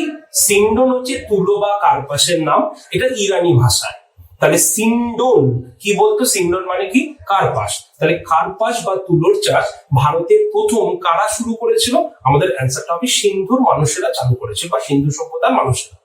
এবং ইরানে যেটা তারা সাপ্লাই করত, সেইখানে ইরানিরা এই তুলোটাকে বলতে হচ্ছে হিন্দান। ক্লিয়ার? সিন্ধু সভ্যতায় চাল কোথা থেকে পাওয়া গেছে একটু আলোচনা করি। প্রথম চাল আমরা পাচ্ছি হলো লোথাল থেকে, দ্বিতীয় চাল পাচ্ছি হচ্ছে আমরা রংপুর থেকে। মাথায় রাখবে, লোথাল এবং রংপুর ছাড়া আমরা তেমন কোনো জায়গা আবিষ্কার করতে পারছি না যেখান থেকে আমরা চালের নিদর্শন আবিষ্কার করেছি বা ধানের নিদর্শন আবিষ্কার করেছি। তাহলে যদি দুটোই পরীক্ষায় দেয়, অর্থাৎ লোথালও দেয় আর রংপুরও দেয়, তাহলে আমাদের অ্যান্সার কি হচ্ছে? ফার্স্ট লোথাল। তাহলে লোথাল থেকে আমরা সর্বপ্রথম ধানের নমুনা আবিষ্কার করছি, তারপরে রংপুর। তাহলে কোন কোন জায়গা দুটো থেকে সিন্ধু সভ্যতায় ধানের নিদর্শন পাওয়া যাচ্ছে? অ্যান্সার আমাদের দুটো হচ্ছে, একটা হচ্ছে লোথাল আর একটা হচ্ছে রংপুর। ক্লিয়ার? এবার আমরা সিন্ধু সভ্যতার বাণিজ্য সম্পর্কে আলোচনা করি। সিন্ধু সভ্যতার যদি তুমি বাণিজ্য দেখো, তাহলে বাণিজ্যকে জেনারেলি দুটো ভাগে ভাগ করা হচ্ছে, একটা হচ্ছে অন্তর্বাণিজ্য আর একটা হচ্ছে বহির্বাণিজ্য। অন্তর্বাণিজ্য মানে কি? ভেতরে সিন্ধু নগরগুলোর মধ্যে তারা বাণিজ্য করছে, তাহলে সেটাকে আমরা অন্তর্বাণিজ্য বলি। আর বহির্বাণিজ্যটা কি? বাইরের সঙ্গে তারা বাণিজ্য করছে, অর্থাৎ বিদেশের সঙ্গে বাণিজ্য করছে। তাহলে সেই হিসাবে সিন্ধু সভ্যতায় কিছুক্ষণ আগে বললাম গুরুত্বপূর্ণ জীবিকা হচ্ছে বাণিজ্য। সেই হিসাবে আমরা বলি যে সিন্ধু সভ্যতার মানুষেরা কিন্তু বাণিজ্যটাকে খুবই পারদর্শিতার সঙ্গে কিন্তু করেছিলেন। তাহলে কাদের সঙ্গে বাণিজ্য করছে? Afghanistan, Iraq, Iran, Mesopotamia. যদিও মেসোপটেমিয়া ইরাকের কিন্তু পুরনো নাম, তাহলে সেই হিসাবে মাথায় রাখতে হবে আফগানিস্তান, তোমার মেসোপটেমিয়া, মিশর, এদের সঙ্গে তারা বাণিজ্য করছে। কিন্তু মাথায় রাখবে সর্বাধিক বেশি তারা বাণিজ্য করছে হলো মেসোপটেমিয়ার সঙ্গে। তাহলে মেসোপটেমিয়া হচ্ছে সিন্ধু সভ্যতার প্রধান বৈদেশিক বাণিজ্য ঘাঁটি। ক্লিয়ার? এরা বাণিজ্য করছে মূলত বিনিময় প্রথার মাধ্যমে। অর্থাৎ সিন্ধু সভ্যতায় যেমন ধরো তো কার্পাস উৎপাদন হচ্ছে, সেটা তো বাইরে তেমন ভাবে উৎপাদন হচ্ছে না, ফলে সিন্ধু সভ্যতায় ডিমান্ড বেশি থাকছে। হাতির দাঁতের বিভিন্ন জিনিস, চিরুনি থেকে শুরু করে, লাঠি থেকে শুরু করে, এগুলো সিন্ধু সভ্যতা পারদর্শী হচ্ছে। পুঁথি, এগুলো সিন্ধু সভ্যতায় পারদর্শী হচ্ছে। তাহলে এরা এইগুলো জিনিসগুলো কিন্তু বিদেশে খুব ডিমান্ডেবল ছিল, তাই তারা কি করছে? এইগুলোকে রপ্তানি করছে এবং ওখান থেকে জিনিসগুলো আমদানি করছে। তাহলে কি কি আমদানি করছে? প্রথমে আমরা বলবো সোনা। এখানে আমি 4টি জিনিসের নাম বলবো, একটু নোট ডাউন করো, পরীক্ষায় আসে। এক নম্বর হচ্ছে সোনা। তাহলে সোনা তারা কোথা থেকে আনছে? আফগানিস্তান থেকে আনছে, ইরান থেকে আনছে এবং ভারতের শুধু কর্ণাটক থেকে সোনা আসছে। তাহলে সোনা তারা কোথা থেকে আমদানি করছে? ভারতের বাইরে, যেখানে আফগানিস্তান। সোনা কোথা থেকে আসছে? আফগানিস্তান থেকে, ইরান থেকে। আর ভারতের শুধুমাত্র কর্ণাটক থেকে সোনাকে আমদানি করা হচ্ছে। ক্লিয়ার? এবার হচ্ছে রূপো। রূপো কোথা থেকে আসছে? আফগানিস্তান থেকে, ইরান থেকে আসছে। তাহলে সোনা মাথায় রাখলে তুমি রূপো মাথায় রাখতে পারছো, আফগানিস্তান, ইরান, ওখানেও সোনাতেও কমন। এবার টিন কোথা থেকে আসছে? আফগানিস্তান, ইরান। তাহলে 3টে জিনিস একদম কমন। সোনা মনে রাখো, সোনা, রূপো, টিন, 3টেই কমন, আফগানিস্তান, ইরান। শুধুমাত্র মাথায় রাখতে হবে সোনাটা ভারতের শুধুমাত্র কর্ণাটক থেকে কিন্তু আমদানি করা হচ্ছে। এবার আমরা বলি কি? তামা। তাহলে তামা কোথা থেকে আসছে? তামা আসছে বালুচিস্তান থেকে। তামা বালুচিস্তান থেকে আসছে। এছাড়াও ভারতে একটা তামার গুরুত্বপূর্ণ খনি পাওয়া গেছে, যেটা এখনো তামার খনি, সেটা কি? রাজস্থানের খেত্রি। তাহলে রাজস্থানের খেত্রি থেকে সিন্ধু সভ্যতার মানুষেরা তামাকে সরবরাহ করত। তাহলে সোনা আসতো ভারতের কর্ণাটক থেকে, এবং তামা আসতো ভারতের রাজস্থানের ক্ষেত্রি থেকে। ক্লিয়ার বোঝা গেল? কাদের সঙ্গে তারা সব থেকে বেশি ব্যবসা বাণিজ্য করতো? মেসোপটেমিয়ার সঙ্গে তারা সব থেকে বেশি ব্যবসা বাণিজ্য করতো। কোন বন্দরকে ইন্টারন্যাশনাল পোর্ট হিসাবে তারা দেখতো? তার নাম হচ্ছে লোথালকে। তাহলে লোথাল গুরুত্বপূর্ণ বাণিজ্য বন্দর, যার সঙ্গে সিন্ধু সভ্যতার মানুষেরা তারা বিদেশে ব্যবসা বাণিজ্য করতো। এই হচ্ছে সিন্ধু সভ্যতা। আমরা একদম শেষ পর্যায়ে চলে এসেছি। লাস্ট আমরা আলোচনা করবো কি সিন্ধু সভ্যতার পতনের কারণ। সিন্ধু সভ্যতার পতন, এটা নিয়ে ঐতিহাসিকরা বিভিন্ন মত দিয়েছেন। কেউ কেউ বলেছেন প্রাকৃতিক বিপর্যয়, কেউ কেউ বলেছেন ভূমিকম্প, কেউ কেউ বলেছেন আবার বহিঃশত্রু বা তোমার আর্যদের আক্রমণের ফলে সিন্ধু সভ্যতার ধ্বংসাবশেষ হয়েছে। তবে মাথায় রাখতে হবে, এইরকম ভাবে পড়লে কিন্তু বর্তমানকালে মেন্সের কোশ্চেন বা পিলির কোশ্চেন পেতেও অসুবিধা হতে পারে। কারণ এখন কারণ এবং কে বলেছেন কথাটা আমাদের জানতে হবে। তাহলে লিখে নাও। প্রথম হচ্ছে আর্যদের আক্রমণ। এই কথাটা থিওরিটা কে দিয়েছেন? অর্থাৎ সিন্ধু সভ্যতার পতনের জন্য আর্যরা দায়ী। এই কথাটা কে বলেছেন? Mortimer wheeler. আর কে বলেছেন? Gordon Childe. আর কে বলছেন? Stuart Piggott. তাহলে আর্যদের আগমনে সিন্ধু সভ্যতার পতন, কথাটি কে বলছেন? Mortimer wheeler. কে বলছেন? Gordon Childe. কে বলছেন? Stuart Piggott. ক্লিয়ার? 2 নম্বর হচ্ছে মহামারী, সিন্ধু সভ্যতার পতনের কারণ। এটা কে বলছেন?